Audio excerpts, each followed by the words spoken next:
शेरे Punjab 600 AM ਤੇ ਨਿੱਘਾ ਹਾਰਦਿਕ ਸਵਾਗਤ ਹੈ। मैं ਤੁਹਾਡਾ ਮੇਜ਼ਬਾਨ ਹਰਜੀਤ ਸਿੰਘ ਗਿੱਲ ਸ਼ੋਅ ਲੈ ਕੇ ਤੁਹਾਡੀ ਸੇਵਾ 'ਚ ਹਾਜ਼ਰ ਹਾਂ।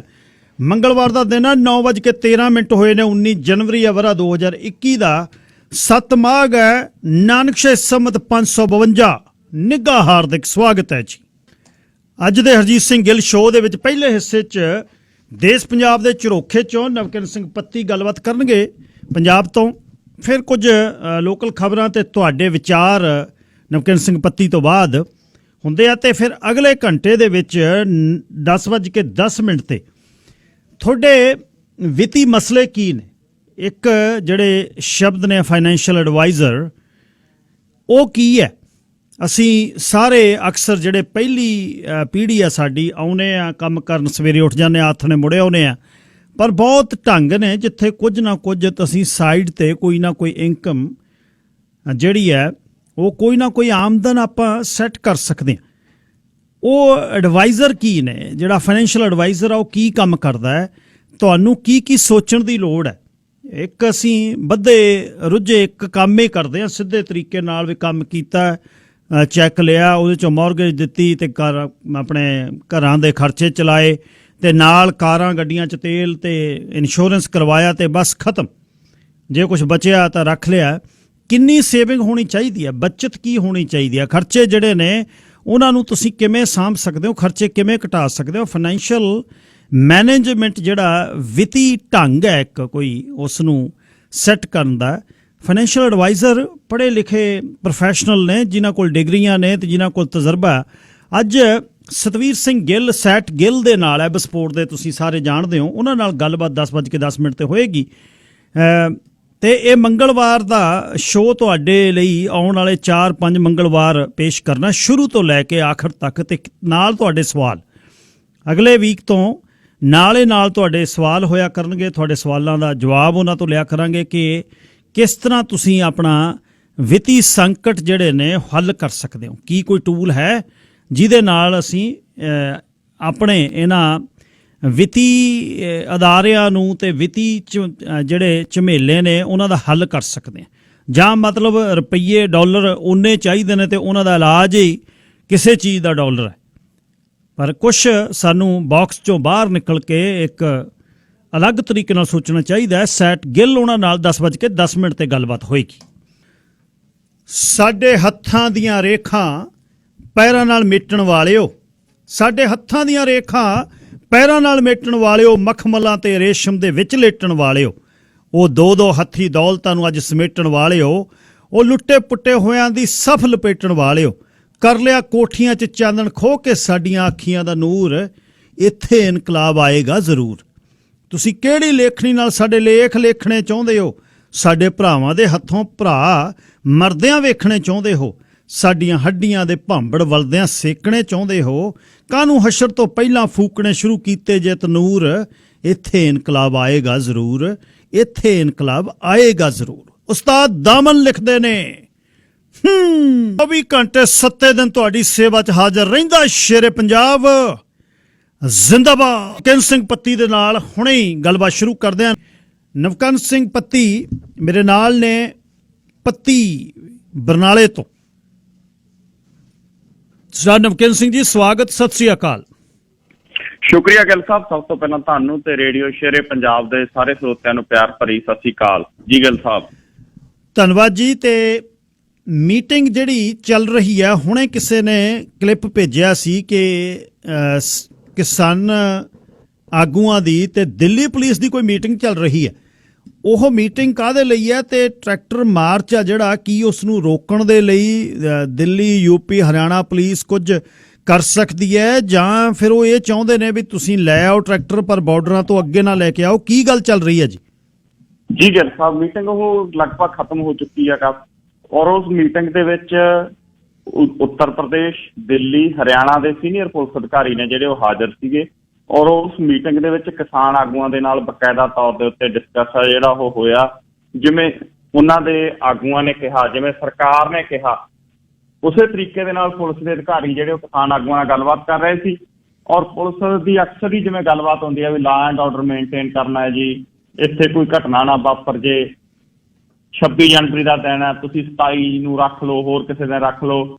ਪਰ ਕਿਸਾਨ ਆਗੂਆਂ ਨੇ ਬਕਾਇਦਾ ਤੌਰ ਦੇ ਉੱਤੇ ਗਿੱਲ ਸਾਹਿਬ ਉਹਨਾਂ ਨੂੰ ਕਿਹਾ ਕਿ 26 ਦੀ ਅਹਿਮੀਅਤ 26 ਦੀ ਹੁੰਦੀ ਆ, ਔਰ ਇਹ 'ਚ ਅਸੀਂ ਝਾਕੀਆਂ ਦਿਖਾਉਣੀਆਂ ਚਾਹੁੰਦੇ ਹਾਂ। ਟਰਾਲੀਆਂ ਦੇ ਉੱਤੇ ਝਾਕੀਆਂ ਬਕਾਇਦਾ ਤੌਰ ਦੇ ਉੱਤੇ ਬਣਾਵਾਂਗੇ, ਪੰਜਾਬ ਦੇ ਕਿਸਾਨ ਦੀਆਂ, ਕਿਸਾਨ ਦੇ ਪਸੀਨੇ ਦੀਆਂ, ਉਹਦੀ ਖੇਤੀ ਦੀਆਂ। ਅਸੀਂ ਉਹ ਝਾਕੀਆਂ 26 ਨੂੰ ਗਣਤੰਤਰ ਦਿਵਸ ਮੌਕੇ ਕਰਨੀਆਂ ਚਾਹੁੰਦੇ ਹਾਂ, ਔਰ ਅਸੀਂ ਇਸੇ ਦਿਨ ਹੀ ਪਰੇਡ ਆ ਜਿਹੜੀ ਉਹ ਕਰਨੀ ਚਾਹੁੰਦੇ ਆ। ਤਾਂ ਕਿਸਾਨ ਜਥੇਬੰਦੀਆਂ ਜਦੋਂ ਬਕਾਇਦਾ ਤੌਰ ਦੇ ਉੱਤੇ ਦਲੀਲਾਂ ਦਿੱਤੀਆਂ ਤਾਂ ਉਸ ਤੋਂ ਬਾਅਦ ਉਹਨਾਂ ਨੇ ਕਿਹਾ ਕਿ ਦਿੱਲੀ ਤੋਂ ਬਾਹਰ ਕਰ ਲਓ ਤੁਸੀਂ। ਕਿਸਾਨ ਆਗੂਆਂ ਨੇ ਕਿਹਾ ਕਿ ਅਸੀਂ ਬਾਹਰੀ ਰਿੰਗ ਰੋਡ ਤੇ ਤਾਂ ਕਰ ਰਹੇ ਹਾਂ, ਔਰ 50 ਕਿਲੋਮੀਟਰ ਦਾ ਇਹ ਘੇਰਾ ਗਾ ਜਿੱਥੇ ਅਸੀਂ ਇਹ ਜਿਹੜਾ ਰਿੰਗ ਰੋਡ ਦੇ ਉੱਤੇ ਗਣਤੰਤਰ ਦਿਵਸ ਦੀ ਕਿਸਾਨ ਪਰੇਡ ਆ ਜਿਹੜੀ ਉਹ ਕਰਨੀ ਆ। ਔਰ ਲਾਜਵਾਬ ਦਿੱਲੀ ਪੁਲਿਸ ਹੋਈ ਆ, ਲੇਕਿਨ ਉਹਨਾਂ ਨੇ ਇਜਾਜ਼ਤ ਨਹੀਂ ਦਿੱਤੀ ਗਿੱਲ ਸਾਹਿਬ। ਔਰ ਕੱਲ ਨੂੰ ਸੁਪਰੀਮ ਕੋਰਟ ਦੇ ਵਿੱਚ ਵੀ ਸੁਣਵਾਈ ਇਸ ਵਿਸ਼ੇ ਦੀ ਹੋਣੀ ਆ। ਸੁਪਰੀਮ ਕੋਰਟ ਨੇ ਪਹਿਲਾਂ ਦਿੱਲੀ ਪੁਲਿਸ ਨੂੰ ਕਹਿਤਾ ਸੀ ਕਿ ਤੁਸੀਂ ਦੇਖੋ ਕਿਸਾਨ ਦਿੱਲੀ ਦੇ ਵਿੱਚ ਬਾੜਨੇ ਨੇ ਜਾਂ ਨਹੀਂ ਬਾੜਨੇ, ਇਹ ਤੁਹਾਡਾ ਮੈਟਰ ਹੈ, ਔਰ ਤੁਸੀਂ ਦੇਖੋ। ਸੋ ਸੁਪਰੀਮ ਕੋਰਟ ਨੇ ਆਪਣੇ ਗਲੋਂ ਗੱਲ ਆ ਜਿਹੜੀ ਦਿੱਲੀ ਪੁਲਿਸ ਦੇ ਗੱਲ ਪਾਤੀ ਸੀ। ਦਿੱਲੀ ਪੁਲਿਸ ਫਿਰ ਸੁਪਰੀਮ ਕੋਰਟ ਜਿਹੜੀ ਉਹ ਕੱਲ ਨੂੰ ਜਾ ਰਹੀ ਆ, ਔਰ ਇਹ ਮਸਲਾ ਚਰਚਾ ਦਾ ਵਿਸ਼ਾ ਬਣਿਆ ਹੋਇਆ ਕਿ ਕੱਲ ਨੂੰ ਰੋਕਿਆ ਜਾ ਸਕਦਾ। ਔਰ ਕੱਲ ਨੂੰ ਗਿੱਲ ਸਾਹਿਬ ਇਸ ਵਿਸ਼ੇ ਦੇ ਉੱਤੇ ਦੁਬਾਰੇ ਮੀਟਿੰਗ ਆ ਜਿਹੜੀ ਉਹ ਦਿੱਲੀ ਪੁਲਿਸ ਦੇ ਨਾਲ ਕਿਸਾਨ ਆਗੂਆਂ ਦੀ ਹੋਵੇਗੀ। ਤੋਂ ਨਵੀਂ ਤਜਵੀਜ਼ ਵੀ ਕੋਈ ਲਿਆਂਦੀ ਜਾ ਸਕਦੀ ਹੈ ਜਾਂ ਰੋਕਣ ਦੇ ਲਈ ਵੀ ਜ਼ੋਰ ਪੁਲਿਸ ਵਾਲੇ ਲਾ ਸਕਦੇ ਨੇ ਜੀ। ਅੱਛਾ, ਇਹਦੇ ਨਾਲ ਹੀ ਇਹ ਦੱਸਿਓ ਕਿ ਜਿਹੜੀ ਸੁਪਰੀਮ ਕੋਰਟ ਵੱਲੋਂ ਇੱਕ 4 ਮੈਂਬਰੀ ਕਮੇਟੀ ਬਣਾਈ ਗਈ ਸੀ, ਉਹਦੇ ਮੈਂਬਰ ਕਿਹੜੇ-ਕਿਹੜੇ ਰਹਿ ਗਏ ਤੇ ਕੀ ਗੱਲ ਹੁਣ ਸ਼ੁਰੂ ਕੀਤੀ ਆ? ਜੀ ਗਿੱਲ ਸਾਹਿਬ, ਜਿਹੜੀ ਸੁਪਰੀਮ ਕੋਰਟ ਨੇ ਦੇਖੋ 4 ਮੈਂਬਰੀ ਕਮੇਟੀ ਬਣਾਈ ਸੀਗੀ ਖੇਤੀ ਕਾਨੂੰਨਾਂ ਦੇ ਮਸਲੇ ਦੇ ਉੱਤੇ ਗੱਲਬਾਤ ਦੇ ਲਈ, ਉਹਦੇ ਚੋਂ ਹੁਣ 3 ਮੈਂਬਰ ਨੇ ਜਿਹੜੇ ਉਹ ਰਹਿ ਗਏ ਨੇ, ਔਰ ਚੌਥਾ ਮੈਂਬਰ ਹੈਗਾ ਜਿਹੜਾ ਉਹ ਆਪਣੇ ਆਪ ਨੂੰ ਇਸ ਕਮੇਟੀ ਤੋਂ ਅਲੱਗ ਕਰ ਗਿਆ ਸੀ। ਉਹ ਪੰਜਾਬ ਤੋਂ ਸੀ, ਭੁਪਿੰਦਰ ਸਿੰਘ ਮਾਨ। ਭੁਪਿੰਦਰ ਸਿੰਘ ਮਾਨ ਜਿਹੜੇ ਪਹਿਲਾਂ ਕਿਸਾਨ ਆਗੂ ਰਹੇ ਨੇ, ਮੈਂਬਰ ਪਾਰਲੀਮੈਂਟ ਵੀ ਰਹੇ ਨੇ, ਔਰ ਉਸ ਨੇ ਆਪਣੇ ਆਪ ਨੂੰ ਇਸ ਕਮੇਟੀ ਤੋਂ ਜਿਹੜਾ ਵੱਖ ਕਰ ਲਿਆ ਸੀ। ਹੁਣ ਇਹ 3 ਮੈਂਬਰੀ ਕਮੇਟੀ ਗਿੱਲ ਸਾਹਿਬ ਰਹਿ ਗਈ, ਔਰ ਇਹ 3 ਮੈਂਬਰੀ ਕਮੇਟੀ ਦੇ ਜਿਹੜੇ ਅਹਿਮ ਮੈਂਬਰ ਨੇ ਉਹ ਨੇ ਅਨਿਲ ਗਣਵਤ। ਅਨਿਲ ਗਣਵਤ ਇਸ ਕਮੇਟੀ ਦੇ ਅਹਿਮ ਮੈਂਬਰ ਨੇ, ਔਰ ਅਨਿਲ ਗਣਵਤ ਨੇ ਕਿਹਾ ਗਾ, ਉਹ ਕਹਿੰਦਾ ਸਾਡੇ ਲਈ ਸਭ ਤੋਂ ਵੱਡੀ ਚੁਣੌਤੀ ਆ ਜਿਹੜੀ ਉਹ ਇਹੀ ਹੋਊਗੀ ਕਿ ਅਸੀਂ ਕਿਸਾਨ ਆਗੂਆਂ ਦੇ ਨਾਲ ਕਿਵੇਂ ਗੱਲਬਾਤ ਆ ਜਿਹੜੀ ਉਹ ਕਰੀਏ। ਤਾਂ ਆਉਣ ਵਾਲੇ ਦਿਨਾਂ ਦੇ ਵਿੱਚ ਇਹ ਦੇਖਣਾ ਹੋਊਗਾ ਗਿੱਲ ਸਾਹਿਬ ਕਿ ਇਹ ਜਿਹੜੀ ਕਮੇਟੀ ਹੈ ਉਹ ਕਮੇਟੀ ਕੀ ਆਪਣੀ ਰਿਪੋਰਟ ਦਿੰਦੀ ਹੈ, ਕਿਉਂਕਿ ਸੁਪਰੀਮ ਕੋਰਟ ਨੇ ਵਿਸ਼ੇਸ਼ ਤੌਰ ਦੇ ਉੱਤੇ ਇਸ ਕਮੇਟੀ ਦੇ ਉੱਤੇ ਕਮੈਂਟ ਆ ਜਿਹੜਾ ਉਹ ਕੀਤਾ ਗਾ। ਸੁਪਰੀਮ ਕੋਰਟ ਨੇ ਕਿਹਾ ਗਾ ਕਿ ਜਿਹੜੀ ਇਹ 4 ਮੈਂਬਰੀ ਕਮੇਟੀ ਆ ਉਹਦੇ ਚੋਂ ਜੇ ਕੋਈ ਮੈਂਬਰ, ਕਿਉਂਕਿ ਭੁਪਿੰਦਰ ਸਿੰਘ ਮਾਨ ਦੇ ਅਸਤੀਫੇ ਦੇ ਉੱਤੇ ਸੁਪਰੀਮ ਕੋਰਟ ਨੇ ਕਮੈਂਟ ਕੀਤਾ ਗਾ ਕਿ 4 ਮੈਂਬਰ ਜ਼ਰੂਰੀ ਨਹੀਂ ਉਹਨਾਂ ਦਾ ਇੱਕੋ ਰਾਏ ਹੋਵੇ, ਉਹਨਾਂ ਦੀ ਰਾਏ ਆ ਜਿਹੜੀ ਉਹ ਅਲੱਗ-ਅਲੱਗ ਵੀ ਹੋ ਸਕਦੀ ਆ, ਔਰ ਉਹ ਕੋਈ ਹੋਰ ਰਾਏ ਵੀ ਜਿਹੜੀ ਉਹ ਕਰ ਸਕਦੇ ਨੇ। ਸੋ ਹੁਣ ਦੇਖਣਾ ਹੋ 3 ਮੈਂਬਰ ਗਿੱਲ ਸਾਹਿਬ ਇਹਦੇ ਰਹਿ ਗਏ। ਇੱਕ ਡਾਕਟਰ ਪ੍ਰਮੋਦ ਕੁਮਾਰ ਜੋਸ਼ੀ ਰਹਿ ਗਏ, ਇੱਕ ਅਸ਼ੋਕ ਗੁਲਾਟੀ ਰਹਿ ਗਏ, ਤੇ ਇੱਕ ਅਨਿਲ ਜਿਹੜੇ ਛੇਤਕਰੀ ਉਹ ਰਹਿ ਗਏ, ਤੇ ਭੁਪਿੰਦਰ ਸਿੰਘ ਮਾਨ ਨੇ ਆਪਣੇ ਆਪ ਨੂੰ ਅਲੱਗ ਕਰ ਲਿਆ। ਹੁਣ ਇਹ 21 ਜਨਵਰੀ ਤੋਂ ਆਪਦਾ ਕੰਮ ਸ਼ੁਰੂ ਕਰ ਰਹੀ ਆ ਜੀ। ਅੱਛਾ, ਹਿਮਾਚਲ ਦੇ ਵਿੱਚ ਕੁਝ ਕਿਸਾਨ ਇਸ ਸੰਘਰਸ਼ ਤੋਂ, ਮੋਰਚੇ ਤੋਂ ਵਾਪਸ ਗਏ, ਉਹਨਾਂ ਨੂੰ ਕਿੱਥੇ ਫੜਿਆ ਹਿਮਾਚਲ ਦੀ ਪੁਲਿਸ ਨੇ ਤੇ ਫਿਰ ਛੱਡ ਦਿੱਤਾ ਜੀ?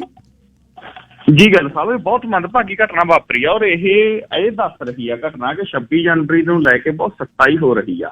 ਦਰਅਸਲ ਹੋਇਆ ਇਹ ਗਿੱਲ ਸਾਹਿਬ, 3 ਨੌਜਵਾਨ ਜਿਹੜੇ ਉਹ ਸ਼ਿਮਲੇ ਗਏ ਹਿਮਾਚਲ ਦੇ ਵਿੱਚ, ਔਰ ਉੱਥੇ ਉਹਨਾਂ ਨੇ ਲੋਕਾਂ ਨੂੰ ਖੜੇ ਸੀ 3 ਜਾਣੇ, ਔਰ ਖੜ ਕੇ ਖੇਤੀ ਕਾਨੂੰਨਾਂ ਦੇ ਵਿਰੋਧ ਦੇ ਵਿੱਚ ਦੱਸ ਰਹੇ ਸੀ ਭਾਈ ਦਿੱਲੀ 'ਚ ਅੰਦੋਲਨ ਚੱਲ ਰਿਹਾ ਗਾ।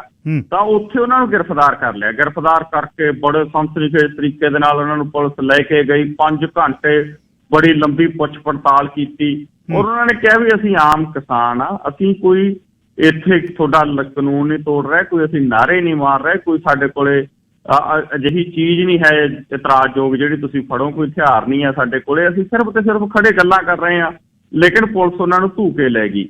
ਉਸ ਤੋਂ ਬਾਅਦ ਜਦੋਂ ਮਸਲਾ ਮੀਡੀਆ 'ਚ ਗਿਆ, ਦਿੱਲੀ ਕਿਸਾਨ ਅੰਦੋਲਨ 'ਚ ਇਹਦੀ ਗੂੰਜ ਪਈ, ਤਾਂ ਜਾ ਕੇ ਉਹਨਾਂ ਨੂੰ ਜ਼ਮਾਨਤ ਤੇ ਰਿਹਾ ਕੀਤਾ।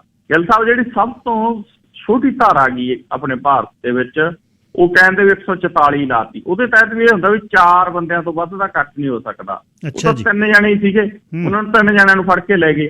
ਸੋ ਇਹ ਪੁਲਿਸ ਦਾ ਆਉਣ ਵਾਲੇ ਦਿਨਾਂ 'ਚ ਵਤੀਰਾ ਕਿਹੋ ਜਿਹਾ ਹੋਊ ਇਸ ਗੱਲ ਨੂੰ ਦੱਸ ਰਿਹਾ ਹੈਗਾ।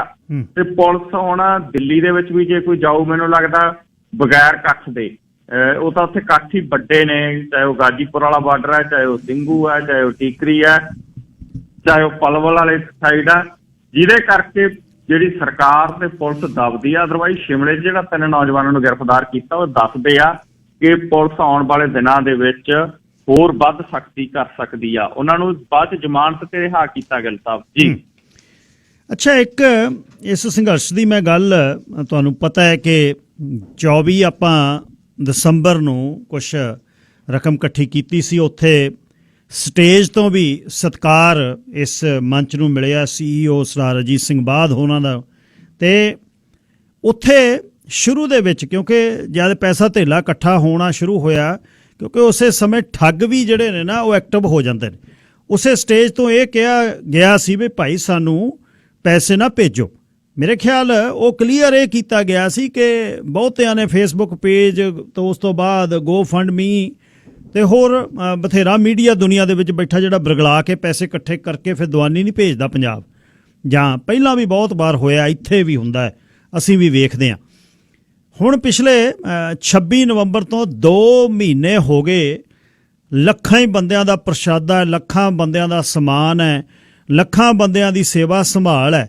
ਉਹ ਮੇਰੇ ਖਿਆਲ ਨਹੀਂ ਹੈ ਜੇ ਇੱਥੋਂ ਪਰਦੇਸੀ ਬਸਦਾ ਖਾਲਸਾ ਆਪਣੇ ਪਿੰਡਾਂ ਨੂੰ ਭੇਜੇ, ਚਾਹੇ ਪਿੰਡ ਦੀ ਜਬਤੀ ਬਟਾਈ ਚੁਕਾਵੇ, ਇੱਥੋਂ ਜੇ ਬਿਨਾਂ ਮਦਦ ਤੋਂ ਹੁਣ ਤੱਕ ਸੰਘਰਸ਼ ਚੱਲ ਸਕਦਾ। ਉਹ ਸੁਨੇਹੇ ਦੇ ਲਈ ਬਹੁਤ ਇੱਥੇ ਰੇੜਕਾ ਪਿਆ ਹੋਇਆ, ਬੜਾ ਢਿੱਡੀ ਕਈਆਂ ਦੇ ਦਰਦ ਹੁੰਦਾ ਵੀ ਪੈਸੇ ਇਕੱਠੇ ਇੱਕ ਦਿਨ 'ਚ 4 ਲੱਖ ਹੋ ਕਿਵੇਂ ਗਿਆ। ਇਹ ਜਿਹੜਾ ਉਹਨਾਂ ਨੇ ਸੁਨੇਹਾ ਕਿਸਾਨ ਆਗੂਆਂ ਨੇ ਦਿੱਤਾ ਸੀ, ਉਹ ਅਸਲ ਕੀ ਸੀ? ਕਿਉਂਕਿ ਉਹਦੀ ਗਲਤ ਤਰੀਕੇ ਦੇ ਨਾਲ ਇੱਥੇ ਉਹਦੀ ਪਰਿਭਾਸ਼ਾ ਦਿੱਤੀ ਜਾ ਰਹੀ ਹੈ। ਜੀ ਗਿੱਲ ਸਾਹਿਬ, ਵਾਕਈ ਉਹਨਾਂ ਨੇ ਕਿਹਾ ਸੀਗਾ ਕਿ ਜੇ ਤੁਸੀਂ ਮਦਦ ਕਰਨੀ ਚਾਹੁੰਦੇ ਹੋ ਤਾਂ ਜਿਹੜੇ ਸ਼ਹੀਦ ਹੋਏ ਪਰਿਵਾਰ ਨੇ ਉਹਨਾਂ ਦੀ ਮਦਦ ਕਰੋ, ਉਹਨਾਂ ਦੇ ਆਰਥਿਕ ਵਸੀਲੇ, ਉਹਨਾਂ ਦਾ ਗੁਜ਼ਾਰਾ ਹੋਵੇ, ਉਹਨਾਂ ਦੀ ਮਦਦ ਆ ਜਿਹੜੀ ਉਹ ਕਰੋ। ਕਿਸਾਨ ਅੰਦੋਲਨ ਦੇ ਲਈ ਕੋਈ ਮਦਦ ਦੀ ਬਹੁਤੀ ਜਿਹੜੀ ਜ਼ਰੂਰਤ ਆ ਉਹ ਨਹੀਂ ਹੈ, ਉਹਨਾਂ ਕੋਲੇ ਆਪਣੇ ਤੌਰ ਦੇ ਉੱਤੇ ਮਦਦ ਆ ਜਿਹੜੀ ਉਹ ਹੈਗੀ ਆ। ਦੂਸਰੀ ਗੱਲ ਗਿੱਲ ਸਾਹਿਬ ਇਹ ਹੈਗੀ ਕਿ ਕਿਸਾਨ ਸਟੇਜ ਨੂੰ ਹਰ ਰੋਜ਼ ਮਦਦ ਆ ਜਿਹੜੀ ਉਹ ਕਾਫੀ ਵੱਡੀ ਗਿਣਤੀ ਦੇ ਵਿੱਚ ਜਾ ਰਹੀ ਆ। ਪੜ੍ਹ ਕੇ ਸੁਣਾਉਂਦੇ ਆ ਜੀ ਉਹ ਪਰਚੀਆਂ, ਹਰ ਰੋਜ਼ ਸੁਣਾਉਂਦੇ ਆ ਪਰਚੀ। ਉੱਥੋਂ 2000, 5000, 7000, 10000 ਗਿੱਲ ਸਾਹਿਬ ਹਰ ਰੋਜ਼ ਮਦਦ ਆ ਜਿਹੜੀ ਇਕੱਠੀ ਹੋ ਰਹੀ ਆ।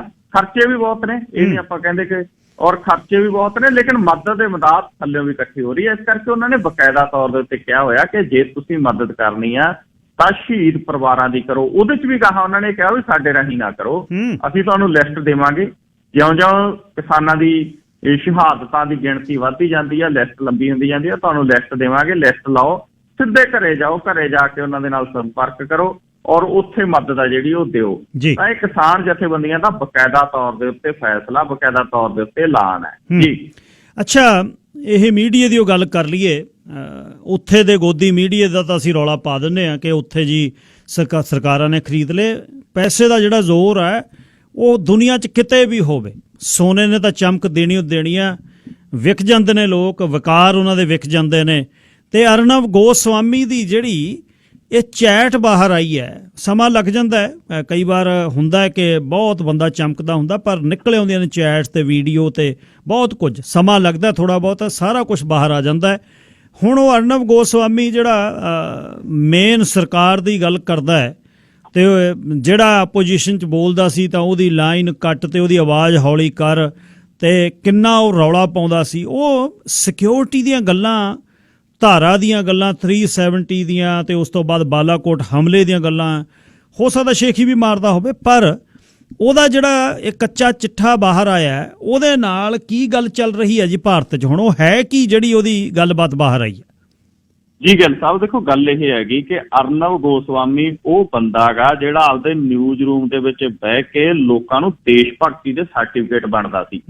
ਉਹ ਹੁਣ ਵੀ ਬਣਦਾ ਸੀ, ਔਰ ਉਹ ਨਿਊਜ਼ ਰੂਮ 'ਚ ਬਹਿ ਕੇ ਗੱਲ ਸਾਹਿਬ ਇਹ ਦੱਸਦਾ ਸੀ ਵੀ ਦੇਸ਼ ਭਗਤ ਕੌਣ ਹੈ, ਗਦਾਰ ਕੌਣ ਹੈ, ਔਰ ਪੂਛਤਾ ਹੈ ਭਾਰਤ, ਉੱਚੀ ਉੱਚੀ ਆਵਾਜ਼ ਦੇ ਵਿੱਚ ਉਹ ਏਦਾਂ ਬੋਲਦਾ ਸੀ। ਉਹ ਪੱਤਰਕਾਰ ਤਾਂ ਲੱਗਦਾ ਹੀ ਨਹੀਂ ਹੈ ਗਿੱਲ ਸਾਹਿਬ, ਉਹ ਇਉਂ ਲੱਗਦਾ ਜਿਵੇਂ ਭਾਰਤੀ ਜਨਤਾ ਪਾਰਟੀ ਦਾ ਬਿਠਾਇਆ ਹੋਇਆ ਕੋਈ ਬੰਦਾ ਹੋਵੇ।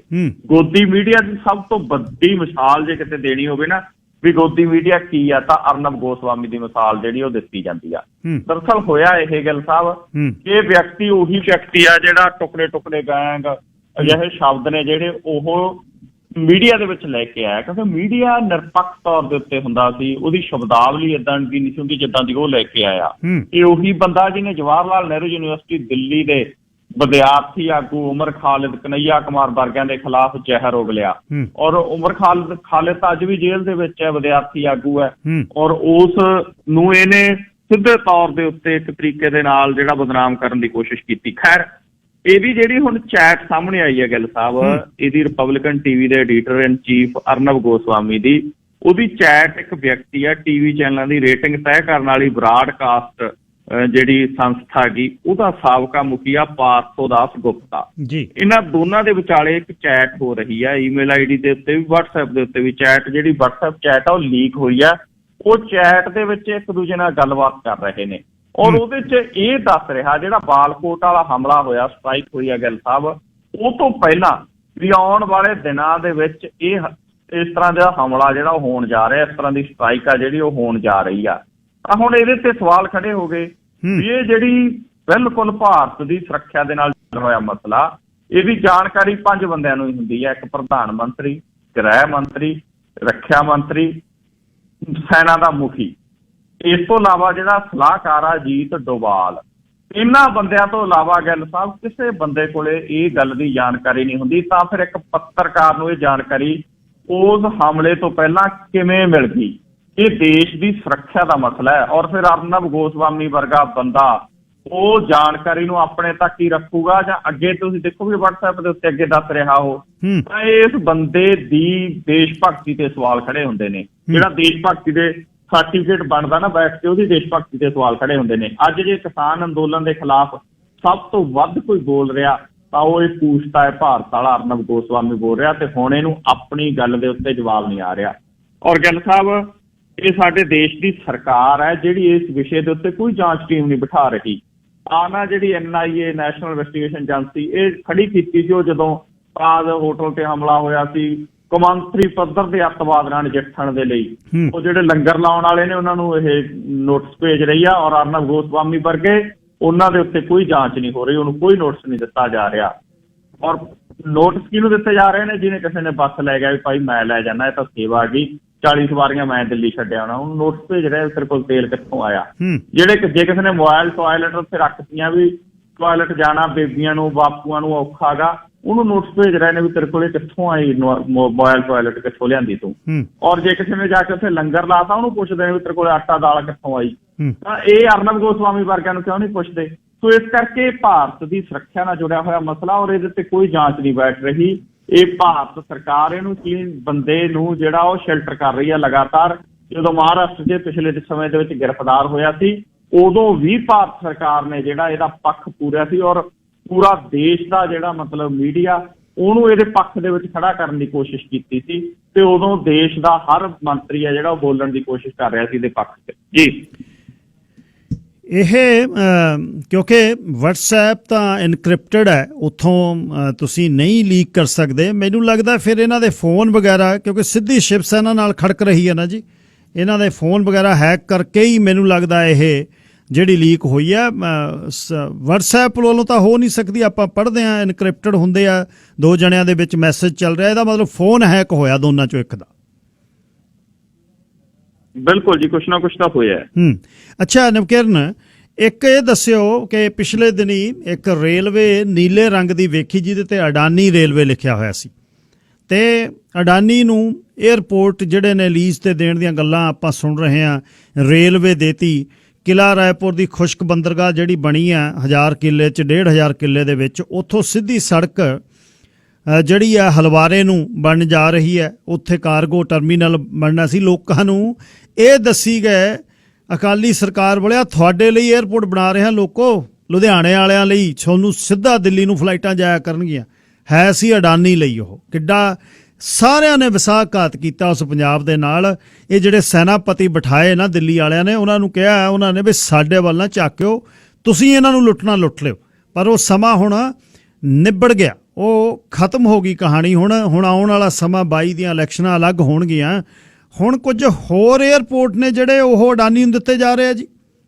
ਜੀ ਗਿੱਲ ਸਾਹਿਬ, ਅਡਾਨੀ ਅੰਬਾਨੀ ਇਹਨਾਂ ਦਿਨਾਂ 'ਚ 2 ਹੀ ਵਿਅਕਤੀ ਚਰਚਾ ਦਾ ਵਿਸ਼ਾ ਬਣੇ ਹੋਏ ਨੇ। ਕਿਸਾਨ ਅੰਦੋਲਨ ਦੇ ਵਿੱਚ ਜਾ ਕੇ ਹਰ ਅਨਪੜ੍ਹ ਬੰਦੇ ਨੂੰ ਜਾ ਕੇ ਜੇ ਗਿੱਲ ਸਾਹਿਬ ਜੀ ਨੂੰ ਪੁੱਛੀਏ, ਬਾਪੂ ਨੂੰ, ਚਾਹੇ ਉਹਦੀ ਉਮਰ 90 ਸਾਲ ਦੀ ਹੋਵੇ, ਬਾਪੂ ਇਹ ਜਿਹੜਾ ਆਪਣਾ ਦੇਸ਼ ਹੈ ਉਹ ਦੇਸ਼ ਨਰਿੰਦਰ ਮੋਦੀ ਹੋਰੀ ਕਿਸ ਵਿਅਕਤੀ ਕੋਲੇ ਗਿਰਵੀ ਰੱਖ ਰਹੇ ਨੇ, ਤਾਂ ਉਹ ਦੋ ਨਾਂ ਲਊਗਾ, ਅੰਬਾਨੀ ਤੇ ਅਡਾਨੀ। ਗਿੱਲ ਸਾਹਿਬ ਮੈਂ ਪੁੱਛ ਕੇ ਦੇਖਿਆ, ਹਰ ਕਿਸੇ ਨੂੰ ਅੰਬਾਨੀ ਤੇ ਅਡਾਨੀ ਬਾਰੇ ਉੱਥੇ ਪਤਾ ਹੈ, ਔਰ ਜਦੋਂ ਨਾਅਰੇ ਵੀ ਲੱਗਦੇ ਨੇ ਤਾਂ ਅੰਬਾਨੀ ਤੇ ਅਡਾਨੀ ਦੇ ਲੱਗਦੇ ਨੇ, ਪਰ ਸਰਕਾਰ ਅਜੇ ਵੀ ਆਵਾਜ਼ ਨਹੀਂ ਆ ਰਹੀ। ਅੱਜ ਇੱਕ ਨਵੀਂ ਖਬਰ ਗਿੱਲ ਸਾਹਿਬ ਸਾਹਮਣੇ ਆਈ ਹੈ ਕਿ ਅਡਾਨੀ ਗਰੁੱਪ ਨੇ 3 ਹਵਾਈ ਅੱਡੇ, ਜਿਹੜੇ ਇੱਕ ਜੈਪੁਰ, ਇੱਕ ਗੁਹਾਟੀ, ਇੱਕ ਤਿਰੂਵਨੰਤਪੁਰਮ, ਇਹ ਤਿੰਨੇ ਹਵਾਈ ਅੱਡੇ ਨੇ ਜਿਹੜੇ ਉਹਨਾਂ ਦਾ ਸੰਚਾਰਨ, ਪ੍ਰਬੰਧ ਤੇ ਵਿਕਾਸ, ਉਹਦੇ ਲਈ ਅੱਜ ਏਅਰਪੋਰਟ ਅਥਾਰਟੀ ਆਫ ਇੰਡੀਆ ਜਿਹੜੀ AAI ਉਹਦੇ ਨਾਲ ਸਮਝੌਤਾ ਕੀਤਾ। ਔਰ ਏਅਰਪੋਰਟ ਅਥਾਰਟੀ ਆਫ ਇੰਡੀਆ ਨੇ ਜਿਹੜਾ ਅੰਬਾਨੀ ਗਰੁੱਪ ਨੂੰ 6 ਮਹੀਨਿਆਂ ਦੇ ਅੰਦਰ ਗੁਹਾਟੀ, ਜੈਪੁਰ ਤੇ ਤੀਜਾ ਇਹ ਤਿਰੂਵਨੰਤਪੁਰਮ ਵਾਲਾ ਜਿਹੜਾ ਹਵਾਈ ਅੱਡਾ ਹੈ, ਉਹਦੀਆਂ ਕੁਝ ਸ਼ਰਤਾਂ ਕਹਿੰਦੇ ਸਾਨੂੰ ਪੂਰੀਆਂ ਕਰਨੀਆਂ ਪੈਣੀਆਂ ਨੇ। ਔਰ ਇਦੋਂ ਪਹਿਲਾਂ ਗਿੱਲ ਸਾਹਿਬ ਇਹਨਾਂ ਨੇ ਫਰਵਰੀ 2019 ਦੇ ਵਿੱਚ ਦੇਸ਼ ਦੇ 6 ਹਵਾਈ ਅੱਡੇ ਜਿਹੜੇ ਲਖਨਊ, ਅਹਿਮਦਾਬਾਦ, ਜੈਪੁਰ, ਮੰਗਲੁਰੂ ਤੇ ਗੁਹਾਟੀ, ਇਹਦਾ ਜਿਹੜਾ ਪ੍ਰਾਈਵੇਟਾਈਜੇਸ਼ਨ ਕੀਤਾ ਸੀ। ਅਡਾਨੀ ਸਮੂਹ ਦੇ ਮੁਕਾਬਲੇ ਦੀ ਬੋਲੀ ਆ ਜਿਹੜੀ, ਉਹਦੇ ਰਾਹੀਂ 50 ਸਾਲਾਂ ਦੀ ਇਹਨਾਂ ਸਾਰਿਆਂ ਨੂੰ ਚਲਾਉਣ ਦਾ ਅਧਿਕਾਰ ਆ ਜਿਹੜਾ ਹਾਸਲ ਅਡਾਨੀ ਕਰ ਚੁੱਕਾ ਗਾ, ਤੇ ਹੁਣ ਇਹ 3 ਹਵਾਈ ਅੱਡਿਆਂ ਦਾ ਵੀ ਜਿਹੜਾ ਸਮਝੌਤਾ ਉਹ ਕਰ ਲਿਆ। ਤਾਂ ਇਸ ਤਰੀਕੇ ਦੇ ਨਾਲ ਹਰ ਪਾਸੇ ਪ੍ਰਾਈਵੇਟਾਈਜੇਸ਼ਨ ਆ ਜਿਹੜੀ ਉਹਦਾ ਦੌਰ ਆ, ਔਰ ਪ੍ਰਾਈਵੇਟਾਈਜੇਸ਼ਨ ਦੇ ਇਸ ਦੌਰ ਦੇ ਵਿੱਚ ਅਡਾਨੀ ਨੂੰ ਮੌਜਾਂ ਲੱਗੀਆਂ ਹੋਈਆਂ ਨੇ ਜੀ ਗਿੱਲ ਸਾਹਿਬ। ਅੱਛਾ, ਮੋਗੇ ਦੇ ਪਿੰਡ ਦੁੰਨੇਕੇ ਦੇ ਵਿੱਚ ਕੀ ਹੋਇਆ ਜੀ ਇਹ ਜਿਹਾ ਜਿਹਨੇ ਬੜੀ ਸਨਸਨੀ ਫੈਲਾਈ ਪਈ ਆ ਪੰਜਾਬ ਦੇ ਵਿੱਚ? ਕੀ ਗੱਲ ਹੋ ਗਈ ਜੀ ਉੱਥੇ? ਜੀ ਗਿੱਲ ਸਾਹਿਬ, ਉੱਥੇ ਇੱਕ ਬਹੁਤ ਮੰਦਭਾਗੀ ਘਟਨਾ ਵਾਪਰੀ ਹੈ। ਦਰਅਸਲ ਹੋਇਆ ਇਹ ਕਿ ਮੋਗਾ ਜ਼ਿਲ੍ਹੇ ਦੇ ਪਿੰਡ ਦੁੰਨੇਕਾ ਦੇ ਵਿੱਚ ਇੱਕ 24 ਸਾਲਾਂ ਦੀ ਕੁੜੀ ਦੇ ਨਾਲ ਜਿਹੜਾ ਰੇਪ ਕਰਨ ਦੀ ਕੋਸ਼ਿਸ਼ ਕੀਤੀ ਗਈ। ਜਦੋਂ ਰੇਪ ਨਾ ਹੋਇਆ ਤਾਂ ਗਿੱਲ ਸਾਹਿਬ ਉਸ ਤੋਂ ਬਾਅਦ ਉਹਦਾ ਕਤਲ ਕਰ ਦਿੱਤਾ ਗਿਆ ਚਾਕੂ ਮਾਰ। ਔਰ ਪਤਾ ਇਹ ਲੱਗਿਆ ਗਾ ਕਿ ਦੁੰਨੇਕੇ ਦੇ ਵਿੱਚ ਜਿਹੜਾ ਮੋਗੇ ਜ਼ਿਲ੍ਹੇ ਦੇ ਵਿੱਚ ਇਹ ਘਟਨਾ ਵਾਪਰੀ ਹੈ, ਉੱਥੇ ਜਿਹੜਾ ਘਟਨਾ ਨੂੰ ਅੰਜਾਮ ਦੇਣ ਵਾਲਾ ਵਿਅਕਤੀ ਆ ਉਹ ਬਿਹਾਰ ਦਾ ਗਾ, ਪ੍ਰਵਾਸੀ ਮਜ਼ਦੂਰ ਹੈ, ਮਜ਼ਦੂਰੀ ਕਰਦਾ ਸੀ ਮੋਗੇ 'ਚ। ਔਰ ਜਿਹੜੀ ਕੁੜੀ ਹੈਗੀ ਉਹ ਸਿੰਘਾਂ ਵਾਲੇ ਦੀ ਸੀਗੀ, ਮੋਗੇ ਜ਼ਿਲ੍ਹੇ ਦੇ ਵਿੱਚ ਹੀ ਪਿੰਡ ਹੈ, ਔਰ ਉਹਦਾ ਤਲਾਕ ਹੋਇਆ ਸੀਗਾ 6 ਮਹੀਨੇ ਪਹਿਲਾਂ। ਉਹ ਇੱਕ ਸੈਲੂਨ ਦੇ ਉੱਤੇ ਕੰਮ ਕਰਦੀ ਸੀ। ਦੁੰਨੇਕੇ ਪਿੰਡ ਮੋਗੇ ਦੇ ਵਿੱਚ ਹੀ ਆ ਗਿੱਲ ਸਾਹਿਬ, ਬਿਲਕੁਲ ਨਾਲ ਹੀ ਹੈ। ਅੱਛਾ ਜੀ। ਔਰ ਉੱਥੇ ਉਹ ਰਹਿੰਦੀ ਸੀਗੀ, ਉੱਥੇ ਨੇੜੇ ਹੀ ਇਹ ਪ੍ਰਵਾਸੀ ਮਜ਼ਦੂਰ ਰਹਿੰਦਾ ਸੀਗਾ। ਇਹਨੂੰ ਲੱਗਿਆ ਕਿ ਉਹਨੂੰ ਆਉਂਦੀ ਜਾਂਦੀ ਨੂੰ ਤੰਗ ਪਰੇਸ਼ਾਨ ਵੀ ਪਤਾ ਲੱਗਿਆ ਕਰਦਾ ਸੀਗਾ, ਔਰ ਬਦਨੀਤੀ ਦੇ ਨਾਲ ਇਹ ਸਵੇਰੇ 4 ਵਜੇ ਦੇ ਲਗਭਗ ਔਰਤ ਦੇ ਕਮਰੇ 'ਚ ਦਾਖਲ ਹੋਇਆ। ਔਰਤ ਨੇ ਰੌਲਾ ਪਾਤਾ ਔਰ ਕਮਰਿਆਂ 'ਚ ਕਿਰਾਏ ਤੇ ਰਹਿੰਦੇ ਹੋਰ ਲੋਕ ਬਾਹਰ ਆਏ, ਤਾਂ ਇਹਨੇ ਕਮਰੇ ਦਾ ਬੂਹਾ ਬੰਦ ਕੀਤਾ ਔਰ ਉਸ ਔਰਤ ਨੂੰ ਜਿਹੜਾ ਕਤਲ ਕਰ ਦਿੱਤਾ। ਸੋ ਇਹ ਮੰਦਭਾਗੀ ਘਟਨਾ ਨੇ ਕਾਫੀ ਜ਼ਿਆਦਾ ਉਸ ਇਲਾਕੇ ਦੇ ਵਿੱਚ ਜਿਹੜਾ ਡਰ ਸਹਿਮ ਪਾਇਆ ਜਾ ਰਿਹਾ ਹੈ ਜੀ। ਫੜ ਲਿਆ ਜੀ, ਬੰਦਾ ਫੜਿਆ ਗਿਆ? ਬਿਲਕੁਲ ਜੀ। ਓਕੇ। ਤੇ ਇਸੇ ਤਰ੍ਹਾਂ ਹੀ ਇੱਕ ਗੁਜਰਾਤ ਦੇ ਵਿੱਚ ਕੋਈ ਟਰੱਕ, ਜਿਹੜਾ ਟਿੱਪਰ ਟਰੱਕ ਚੜ੍ਹ ਗਿਆ ਜੀ ਸੁੱਤੇ ਪਿਆਂ ਤੇ।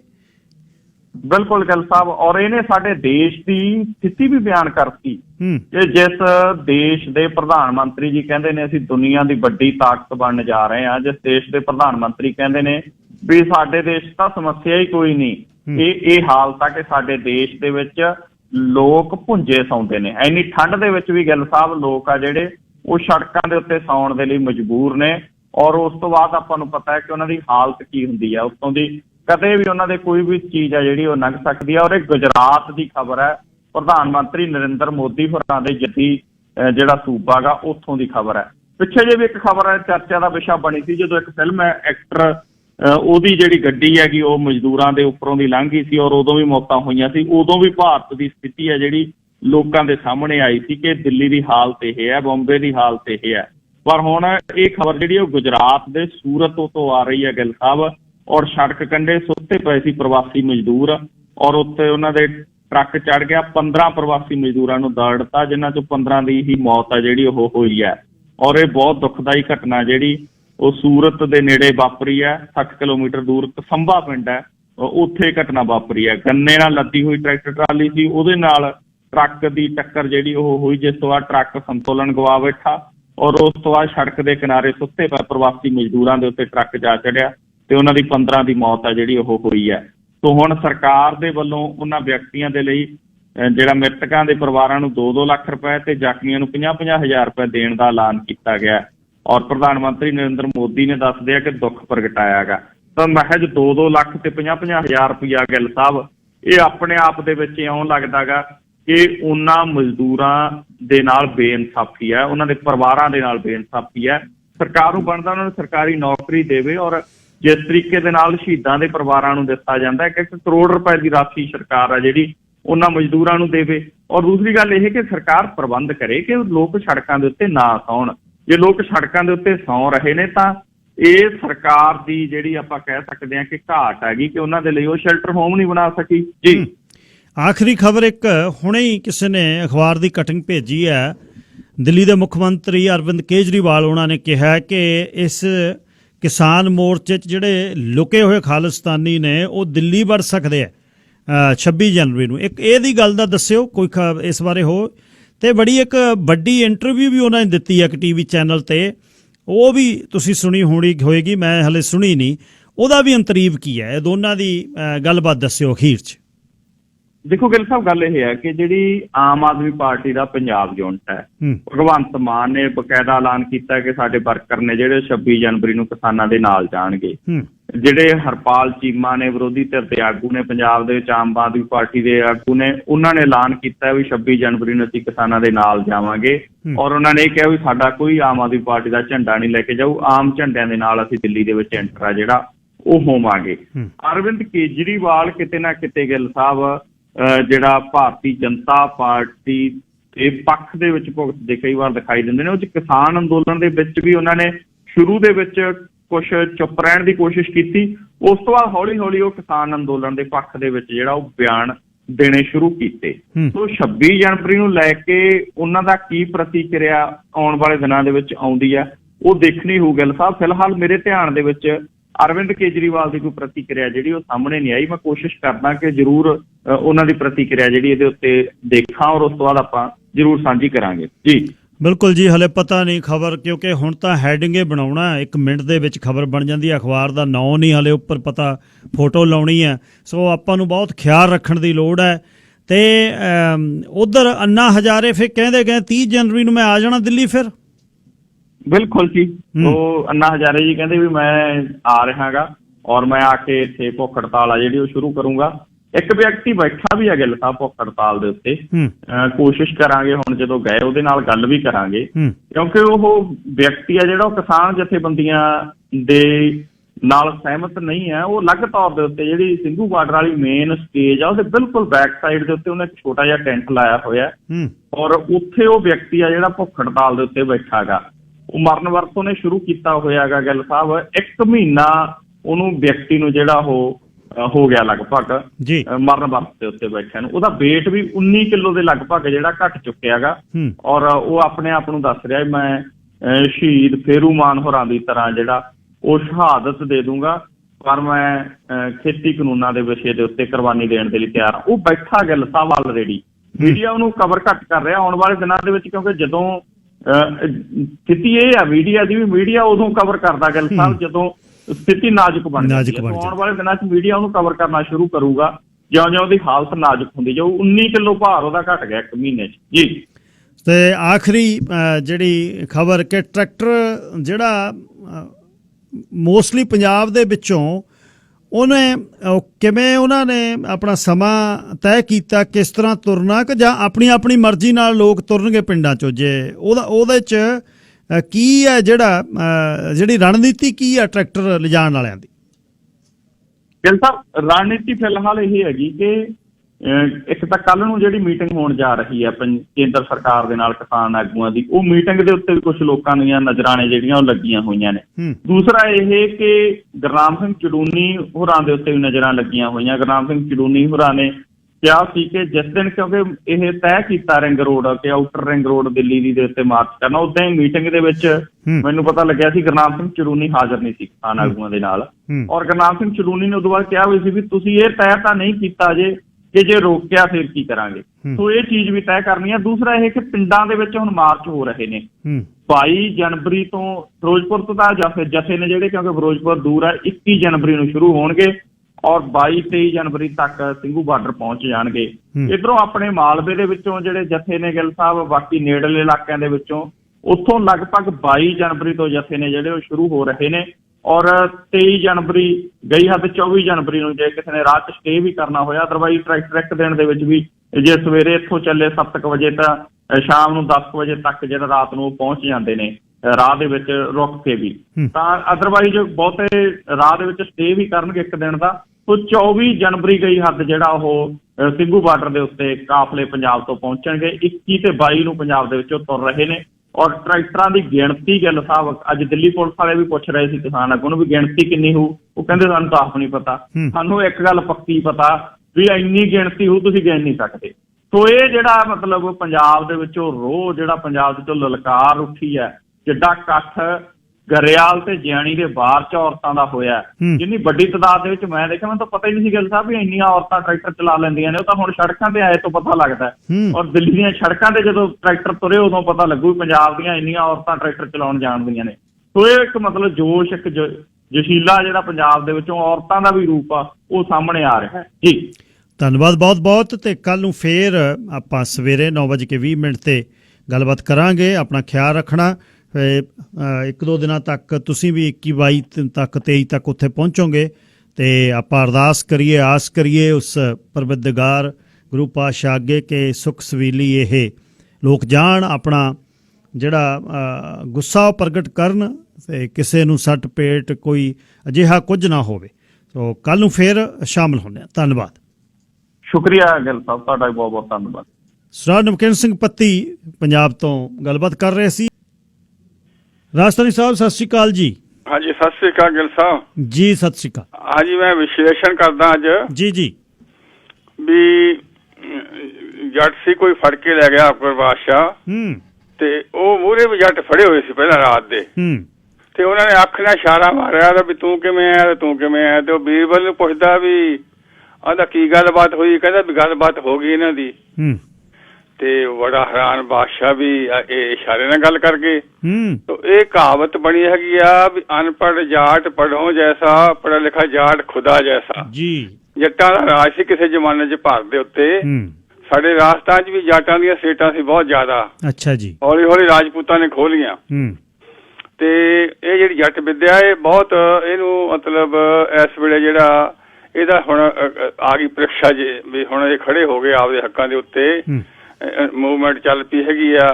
ਦੇਖੋ ਜਿਹੜਾ ਚੌਧਰੀ ਚਰਨ ਸਿੰਘ ਸੀ ਉਹਨੇ ਇਕੱਲੇ ਨੇ ਦਿੱਲੀ ਹਿਲਾਤੀ ਸੀਗੀ, ਸ਼ਾਇਦ ਤੁਹਾਨੂੰ ਯਾਦ ਹੋਊਗਾ, ਤੁਸੀਂ ਕਿਸੇ ਏਜ 'ਚ ਹੋਵੋਗੇ ਉਦੋਂ ਜੀ। ਤੇ ਫਿਰ ਛੋਟੂ ਰਾਮ ਨੇ ਅੰਗਰੇਜ਼ਾਂ ਨੂੰ ਹਿਲਾਤਾ ਸੀਗਾ ਤੇ ਇਸ ਤਰ੍ਹਾਂ ਵੀ ਜਿਹੜੇ ਪੜ੍ਹੇ ਲਿਖੇ ਜ਼ਿਮੀਂਦਾਰਾਂ ਦਾ ਹੁਣ ਇਹ ਅੰਦੋਲਨ ਆ ਗਿਆ, ਅਰਥ ਸ਼ਾਸਤਰੀਆਂ ਦਾ, ਪੜ੍ਹਿਆ ਲਿਖਾ ਜਾਟ ਖੁਦਾ ਜੈਸਾ, ਰੱਬ ਵਰਗੇ ਜੱਟ ਪੜ੍ਹਿਆ ਲਿਖਿਆ ਜ਼ਿਮੀਂਦਾਰ ਜਿਹੜਾ ਇੱਥੇ ਵੀ ਤੁਸੀਂ ਸਮਝਦੇ ਸਾਰੀ ਗੱਲਬਾਤ ਨੂੰ ਜੀ ਜੀ। ਤੇ ਉਹਨਾਂ ਨੇ ਹੁਣ ਇਹ ਕਿਹਾ ਵੀ ਅਸੀਂ ਪੋਲੀਟੀਕਲ ਲੀਡਰਸ, ਦੇਖੋ ਤੁਸੀਂ ਕਿੰਨੀ ਦੂਰ ਅੰਦਾਜ਼ ਦੀ ਗੱਲ ਹੈ ਵੀ ਅਸੀਂ ਨੇੜੇ ਨਹੀਂ ਆਉਣ ਦੇਣੇ ਕੋਈ ਵੀ ਪਾਰਟੀ। ਤੇ ਇਹ ਬਹੁਤ ਸੋਹਣੀ ਮਤਲਬ ਦੀ ਬੁੱਧੀਜੀਵੀਆਂ ਦੀ ਗੱਲ ਸੀ ਇਹ, ਸਾਡੇ ਵਿੱਚ ਉਹ ਨਾ ਵੜ ਜਾਣ। ਤੇ ਮੂਵਮੈਂਟ ਨੂੰ ਦੇਖ ਲਓ ਵੀ ਉਹ ਲਗਭਗ ਇਸ ਵੇਲੇ ਉਹ 70-80% ਤੇ ਲੈ ਗਏ ਹੈਗੇ ਆ। ਤੇ ਜਿਹੜੀ ਸਫਲਤਾ ਦੀ ਅੱਜ ਜਿਹੜੀ ਆਈ ਹੈਗੀ ਆ ਖਬਰ ਅੰਨਾ ਹਜ਼ਾਰੇ ਦੀ, ਉਹ ਹੋਰ ਵੀ ਮਜ਼ਬੂਤ ਕਰੇਗੀ ਕਿਉਂਕਿ ਉਹਦਾ ਅੰਤਿਮ ਨਿਰਣਾ ਸੀਗਾ ਵੀ ਤੁਸੀਂ ਮੇਰੇ ਨਾਲ ਵਾਅਦਾ ਕੀਤਾ ਸੀ ਬੀਜੇਪੀ ਨੇ ਵੀ ਜਦੋਂ ਅਸੀਂ ਸੱਤਾ 'ਚ ਆ ਗਏ ਉਦੋਂ ਅਸੀਂ ਇਹ ਸਵਾਮੀ ਦਾਸ ਦੀ ਰਿਪੋਰਟ ਲਾਗੂ ਕਰਾਂਗੇ ਤੇ ਤੁਸੀਂ ਮੈਨੂੰ ਲਾਰੇ ਲਾਉਂਦੇ ਰਹੇ। ਹੁਣ ਮੇਰਾ ਅੰਤਿਮ ਮੇਰਾ ਜਨਮ ਦਾ ਹੁਣ ਮੇਰੀ ਅੰਤਮ ਮੇਰਾ ਇਹ ਮਰਨ ਵਰਤ ਹੋਊਗਾ ਤੇ ਤੁਸੀਂ ਵੀ ਮੈਂ 30 ਤਰੀਕ ਨੂੰ ਉਹਨੇ ਵਰਤ ਰੱਖਣਾ ਹੈਗਾ। ਇਹਦਾ ਵੀ ਆਪਣੇ ਗਿੱਲ ਸਾਹਿਬ ਬਹੁਤ ਅਸਰ ਪਊਗਾ। ਦੂਜਾ ਸੀਗਾ ਵੀ ਜਿਹੜਾ ਵੱਡਾ ਹਮਲਾ ਸੀਗਾ, ਤੁਸੀਂ ਗੁੱਸਾ ਨਾ ਕਰਿਆ ਕਰੋ ਪੰਜਾਬ ਦੇ ਲੀਡਰਾਂ ਤੇ, ਵੀ ਇੱਥੋਂ ਪਹਿਲਾਂ ਸਫਲ ਹੋਈ ਆ ਭਾਰਤ ਸਰਕਾਰ, ਰਾਜੀਵ ਗਾਂਧੀ, ਇੰਦਰਾ ਗਾਂਧੀ ਅਕਾਲੀ ਪਾਰਟੀ ਤੇ ਸਫਲ ਹੋ ਗਈ ਸੀ ਅਨੰਦਪੁਰ ਮਤੇ ਤੇ। ਉਹਨਾਂ ਕਿਤੇ ਨਾ ਕਿਤੇ ਜਿਹੜੇ ਪੰਜਾਬ ਦੇ ਲੀਡਰ ਆ ਇਹ ਹਾਈਜੈਕ ਕਰਦਾ, ਇਹਨਾਂ ਦੇ ਕੁਰਸੀ ਦਾ ਮਸਲਾ ਹੁੰਦਾ ਚੰਡੀਗੜ੍ਹ ਦਾ, ਇਹਨਾਂ ਵੱਲੋਂ ਅਧਿਕਾਰ ਮਿਲਣ ਚਾਹੇ ਨਾ ਮਿਲਣ, ਇਹਨਾਂ ਦੀ ਸੋਚ ਜਿਹੜੀ ਹੈ ਪੰਜਾਬ ਦੇ ਲੀਡਰਾਂ ਦੀ ਇਹ ਹੁੰਦੀ ਵੀ ਕੁਰਸੀ ਸਾਨੂੰ ਚੰਡੀਗੜ੍ਹ ਦੀ ਮਿਲ ਜੇ, ਬਾਕੀ ਭਾਵੇਂ ਸਾਰਾ ਅੱਗੇ ਐਗਜ਼ਾਮੀਨੇਸ਼ਨ। ਇਹ ਵੱਡਾ ਹਮਲਾ ਭਾਰਤ ਸਰਕਾਰ ਨੇ ਬੀਜੇਪੀ ਨੇ ਮਾਰਿਆ ਪੰਜਾਬ ਦੇ ਉੱਤੇ, NIA ਲਾ ਕੇ ਖੀਦਾ ਫਰੋਖਤ ਤੇ ਖਾਲਿਸਤਾਨ, ਤੇ ਉਹਨਾਂ ਨੂੰ ਆਸ ਸੀਗੀ ਵੀ ਅਸੀਂ ਸਫਲ ਹੋ ਜਾਵਾਂਗੇ ਇਸ ਚੀਜ਼ ਉੱਤੇ ਪੰਜਾਬ ਦੇ ਉੱਤੇ। ਕਿਉਂਕਿ ਬਾਕੀ ਸਟੇਟਾਂ ਰਾਜਸਥਾਨ ਆ, ਯੂਪੀ ਆ, ਬਿਹਾਰ ਆ, ਸਾਡੇ ਵੱਲ ਕੋਈ ਇਸ਼ਾਰਾ ਨਹੀਂ, ਸਿਰਫ ਇਸ਼ਾਰਾ ਤੁਹਾਡੇ ਵੱਲ ਜਾਂਦਾ ਪੰਜਾਬ ਵੱਲ। ਚਲੋ ਧੰਨਵਾਦ ਜੀ। ਆਪਣੇ ਵਾਲੇ ਇਸ਼ਾਰਾ ਸਾਰੇ ਆਪਾਂ ਇੱਕ ਜਗ੍ਹਾ ਤੋਂ ਖਿੰਡੇ ਹੋਏ ਆ, ਕੋਈ ਕਿਤੇ ਵਸ ਗਿਆ ਕਿਤੇ ਵਸ ਗਿਆ। ਧੰਨਵਾਦ ਜੀ। Harnek Singh Sahota line number 2। ਚਲੋ ਸਤਿ ਸ੍ਰੀ ਅਕਾਲ ਜੀ। ਸਤਿ ਸ੍ਰੀ ਅਕਾਲ ਜੀ। ਭਾਜੀ ਮੈਂ ਵੱਖਰੇ ਵਿਸ਼ੇ ਤੇ ਗੱਲ ਕਰਨੀ, ਤੁਹਾਨੂੰ ਸ਼ਾਇਦ ਪਤਾ ਹੋਵੇ ਜਿਹੜਾ ਗੁਟਕਾ ਸਾਹਿਬ ਦੇ ਵਿੱਚ ਆਨਲਾਈਨ ਵਿਆਖਿਆ ਪਾਤੀ ਵਿੱਚ ਮੋਦੀ ਦਾ ਨਾਮ ਪਾਇਆ ਆ।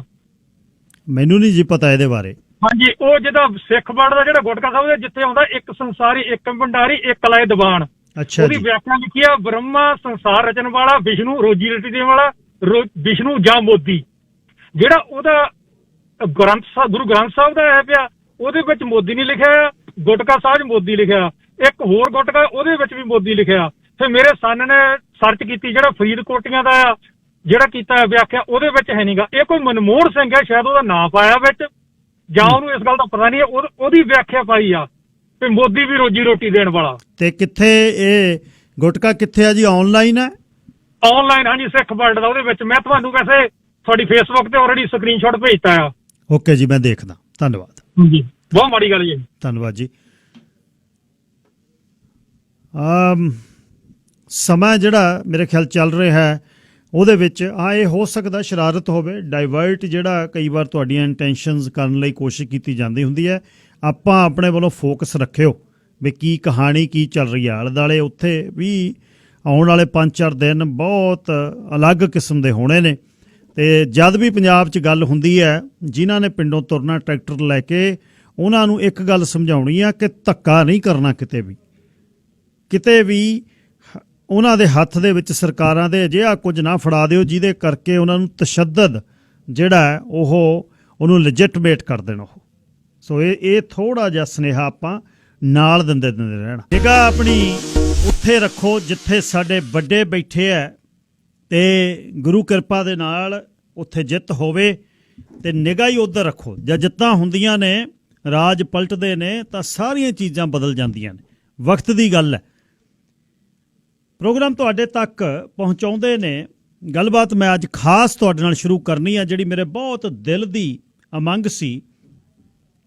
ਕੋਈ ਫਾਈਨੈਂਸ਼ੀਅਲ ਤੇ ਵੈਲਥ ਮੈਨੇਜਮੈਂਟ ਦਾ ਭਾਈਚਾਰੇ ਨੂੰ ਸਮਝਾਇਆ ਜਾਵੇ ਕਿ ਵੈਲਥ ਕੀ ਹੈ, ਫਾਈਨੈਂਸਿਸ ਕੀ ਨੇ, ਪੋਰਟਫੋਲੀਓ ਮੈਨੇਜਰ ਕੀ ਹੁੰਦੇ ਨੇ, ਫਾਈਨੈਂਸ਼ੀਅਲ ਐਡਵਾਈਜ਼ਰ ਕੀ ਹੁੰਦੇ ਨੇ, ਅਤੇ ਅਸੀਂ ਉਹਨਾਂ ਤੋਂ ਕੀ ਫਾਇਦਾ ਲੈ ਸਕਦੇ। ਗਗਨ ਸਿੰਘ, ਪੰਜਾਬ ਫੋਰੈਕਸ 604-349-1313, ਪੰਜਾਬ ਨੂੰ ਡਾਲਰਾਂ ਦਾ ਰੇਟ ਵਧੀਆ ਤੇ ਰੁਪਈਆਂ ਦੇ ਵਧੀਆ ਡਾਲਰ। ਗਗਨ ਸਿੰਘ 6043491313 ਦਾਅਵਾ ਤੇ ਵਾਅਦਾ ਪੱਕਾ। ਗੱਲ ਹੋ ਗਈ ਤਾਂ ਗੱਲ ਕਹਿਤੀ। 604-349-1313 ਤੇ ਬਸੰਤ ਮੀਟ ਸ਼ਾਪ 31940 ਸਾਊਥ ਫਰੇਜ਼ਰ ਵੇ ਐਬਸਫੋਰਡ 604-776-3535 6047763535।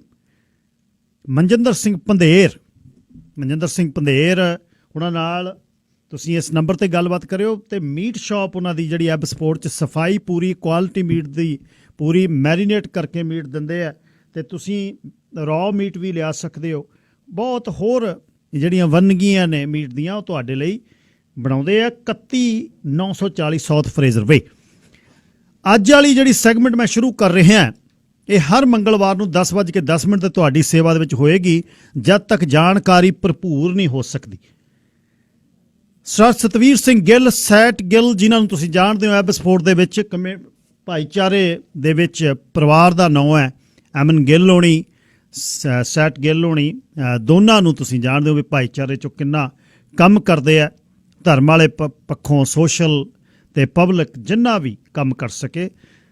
ਸਤਵੀਰ ਹੋਰਾਂ ਨੇ ਸਾਈਮਨ ਫਰੇਜ਼ਰ ਯੂਨੀਵਰਸਿਟੀ ਦੇ ਵਿੱਚੋਂ ਫਾਈਨੈਂਸ ਤੇ ਇੰਟਰਨੈਸ਼ਨਲ ਬਿਜ਼ਨਸ ਦੀ ਸਟੱਡੀ ਕੀਤੀ, ਅਤੇ ਉਸ ਤੋਂ ਬਾਅਦ ਉਹ ਇਸੇ ਹੀ ਫੀਲਡ ਦੇ ਵਿੱਚ ਵਰ੍ਹਿਆਂ ਦੇ ਕੰਮ ਕਰ ਸਕਦੇ ਨੇ, ਕਰ ਰਹੇ ਨੇ। ਵੈਲਥ ਮੈਨੇਜਮੈਂਟ ਕੀ ਹੈ, ਇਨਵੈਸਟਮੈਂਟ ਕੀ ਹੈ, ਲਾਈਫ ਲੌਂਗ ਸਾਰੀ ਜ਼ਿੰਦਗੀ ਦੀ ਉਹਨਾਂ ਦੀ ਸਟੱਡੀ, ਮਾਰਕੀਟ ਬਿਜ਼ਨਸ ਦੀ ਅਤੇ ਵੈਲਥ ਕ੍ਰੀਏਸ਼ਨ ਦੀ ਉਹਨਾਂ ਦੀ ਬਹੁਤ ਵੱਡੀ ਇੱਕ ਟੀਮ ਬਣਾਈ ਹੋਈ ਹੈ। ਅਤੇ ਉਸ ਤੋਂ ਬਾਅਦ ਇਹਦੇ ਵਿੱਚ ਅੱਗੇ ਤਰੱਕੀਆਂ ਨੇ। ਲਾਇਸੈਂਸਡ ਪੋਰਟਫੋਲੀਓ ਮੈਨੇਜਰ ਬਣੇ ਨੇ, ਕੈਨੇਡੀਅਨ ਇਨਵੈਸਟਮੈਂਟ ਮੈਨੇਜਰ ਬਣੇ ਨੇ, ਅਤੇ ਹੋਰ ਜਿਹੜੇ ਇੰਸਟੀਟਿਊਟ ਨੇ, ਇਸ ਫਾਈਨੈਂਸ਼ੀਅਲ ਇੰਸਟੀਟਿਊਟ ਨੇ, ਸਟਾਕ ਐਕਸਚੇਂਜਸ ਨੇ, ਉਹਨਾਂ 'ਤੇ ਕਿਵੇਂ ਕੰਮ ਕਰ ਰਹੇ ਨੇ, ਕੀ ਕਰ ਰਹੇ ਨੇ, ਇਸ ਦੇ ਬਾਰੇ ਗੱਲਬਾਤ ਹੋਏਗੀ। ਅੱਜ ਮੈਂ ਮੁੱਢਲੀ ਜਾਣਕਾਰੀ ਦੇਣੀ ਹੈ ਕਿ ਵੈਲਥ ਮੈਨੇਜਮੈਂਟ ਕੀ ਹੈ, ਫਾਈਨੈਂਸ਼ੀਅਲ ਮੈਨੇਜਮੈਂਟ ਕੀ ਹੈ, ਫਾਈਨੈਂਸ਼ੀਅਲ ਐਡਵਾਈਜ਼ਰ, ਪੋਰਟਫੋਲੀਓ ਮੈਨੇਜਰ ਕੀ ਨੇ, ਇਸ ਦੇ ਬਾਰੇ ਅੱਜ ਗੱਲਬਾਤ। ਪਹਿਲੀ ਇੰਟਰੋਡਕਸ਼ਨ ਦੀ ਸੈਗਮੈਂਟ ਇਹ ਹੋਏਗੀ ਕਿ ਇਹ ਪ੍ਰੋਫੈਸ਼ਨਲ ਕੌਣ ਹੁੰਦੇ ਨੇ, ਇਹ ਕੀ ਕਰ ਸਕਦੇ ਨੇ ਤੁਹਾਡੇ ਕੋਲ, ਅਤੇ ਇਸ ਦੇ ਲਈ ਸੈਟ ਗਿੱਲ ਮੇਰੇ ਨਾਲ ਨੇ। ਸਤਵੀਰ ਸਿੰਘ ਗਿੱਲ ਜੀ, ਸਵਾਗਤ, ਸਤਿ ਸ੍ਰੀ ਅਕਾਲ।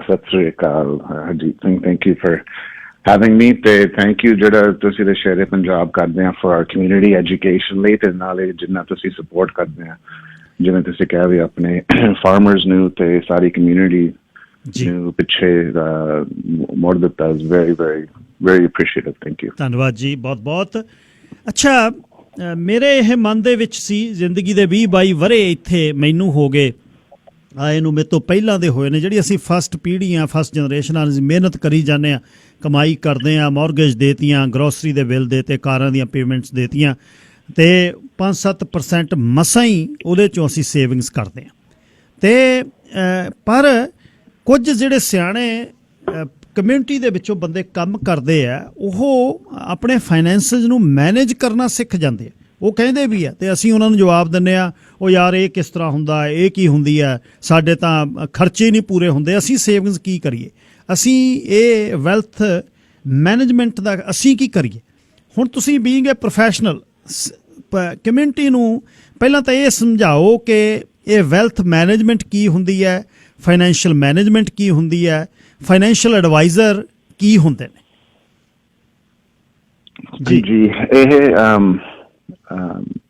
very good question ਜਦੋਂ ਮੈਂ ਛੋਟਾ ਹੁੰਦਾ ਸੀ ਅਸੀਂ ਫੋਰਟ ਸੇਂਟ ਜੌਨ ਰਹਿੰਦੇ ਸੀਗੇ ਸੋ ਜਦੋਂ ਬੈਂਕ ਜਾਂਦਾ ਸੀ ਡੈਡੀ ਦੇ ਨਾਲ ਪੰਜਾਬੀ ਤਾਂ ਉਹਨਾਂ ਨੂੰ ਬੋਲਦੇ ਸੀ ਮੈਂ ਟ੍ਰਾਂਸਲੇਟ ਕਰਦਾ ਸੀ ਉਹਨਾਂ ਲਈ ਸੋ ਪਹਿਲਾਂ ਮਿਲਸ ਕੰਮ ਕਰਦੇ ਸੀਗੇ ਪ੍ਰੋਪਰਟੀ ਸੀਗੀਆਂ ਥੋੜੇ ਜਿਹੇ ਪੈਸੇ ਸੇਵਿੰਗਸ ਵਿੱਚ ਹੁੰਦੇ ਸੀਗੇ ਸੋ ਜਦੋਂ ਬੈਂਕ ਜਾਂਦੇ ਸੀ ਉਹਨਾਂ ਨਾਲ ਗੱਲ ਕਰਦੇ ਸੀ ਵੀ ਓਕੇ ਵੀ ਇਹ ਹੁਣ ਕੀ ਕਰ ਸਕਦੇ ਇਹਨਾਂ ਨਾਲ ਤੇ ਬੈਂਕ ਮੈਨੇਜਰ ਉਸ time this is in the 80s ਉਹਨਾਂ ਨੂੰ ਵੀ ਬੜਾ ਪਤਾ ਸੀ at that time ਵੀ ਓਕੇ GIC ਪਾ ਸਕਦੇ ਮਿਊਚੁਅਲ ਫੰਡ ਤਾਂ ਕਿਸ ਨੂੰ ਕੁਛ ਨਹੀਂ ਸੀਗੇ back then ਕਿ ਕਿਵੇਂ ਇਨਵੈਸਟਮੈਂਟ ਕਰਨਾ ਕਿਵੇਂ ਨਹੀਂ ਉਹਦੇ ਵਿੱਚੋਂ ਮੈਂ ਮਸਾਂ 10-11 ਸਾਲਾਂ ਦਾ ਹੋਣਾ ਸੀ ਉਦੋਂ ਤੋਂ ਕੁਐਸਚਨ ਪੁੱਛ ਕੇ ਵੀ ਆਹ ਕੀ ਕਰ ਸਕਦੇ ਆ ਉਹਦੇ ਨਾਲ ਮੇਰੀ ਇੰਟਰਸਟ ਬਣ ਗਈ ਫਾਈਨੈਂਸ ਅੱਛਾ ਜੀ investments those types of things so ਫਿਰ RSPs ਦਾ ਸਿੱਖ ਲਿਆ ਵੀ ਓਕੇ ਜੇ ਥੋੜੇ ਜਿਹੇ ਪੈਸੇ ਪਾਉਂਦੇ RSP ਦੇ ਵਿੱਚ ਫਿਰ ਉਹ ਟੈਕਸ ਡਿਡਕਸ਼ਨ ਮਿਲਦਾ ਉਹ ਵਾਪਸ ਆਉਂਦੇ ਤੁਹਾਨੂੰ ਉਹ ਜਿਹੜੇ ਤੁਹਾਨੂੰ ਵਾਪਸ ਆਉਂਦੇ RSP ਉਹ ਤੁਸੀਂ ਮੌਰਗੇਜ ਤੇ ਦੇ ਦਿਓ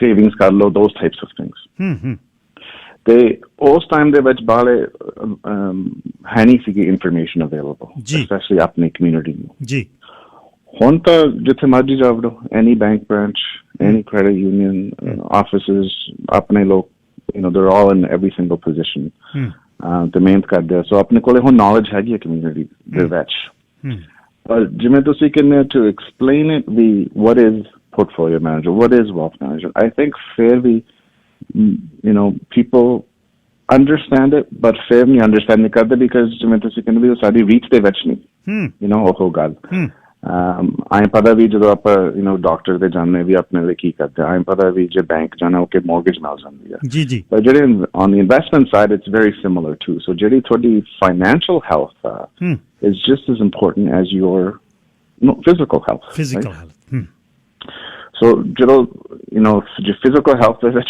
problem ਪੈਂਦੀ ਹੈ ਡਾਕਟਰ ਦਵਾਈਆਂ you get your test and same financial health is similar too like ਜੇ ਤੁਸੀਂ ਆਪਦੇ you take care of yourself ਤੇ ਸੇਵਿੰਗਸ ਰੱਖਦੇ ਆ ਤੁਹਾਨੂੰ ਪਤਾ ਵੀ ਕੀ ਚਾਹੀਦਾ ਰੋਜ਼ ਤੁਸੀਂ you spend some time exercising and doing things of the physical health ਲਈ ਜੀ I mean financial health I think is almost just as important right? So there's different types of advisors ਜੇ ਹੁਣ ਆਪਾਂ ਬ੍ਰਾਂਚ ਦੇ ਵਿੱਚ ਆਨੇ bank ਦੇ ਵਿੱਚ ਉਹ usually limited ਹੁੰਦੇ ਆ ਵੀ ਉਹ ਕਿਹੜੇ products ਕਰ ਸਕਦੇ ਆ ਸੋ ਲਾਇਸੈਂਸਿੰਗ ਦਾ ਇੰਪੋਰਟੈਂਟ ਹੈ ਰਾਈਟ ਸੋ ਕੋਈ GIC ਕਰ ਸਕਦੇ ਕੋਈ ਮਿਊਚੁਅਲ ਫੰਡ ਵੀ ਕਰ ਸਕਦੇ ਆ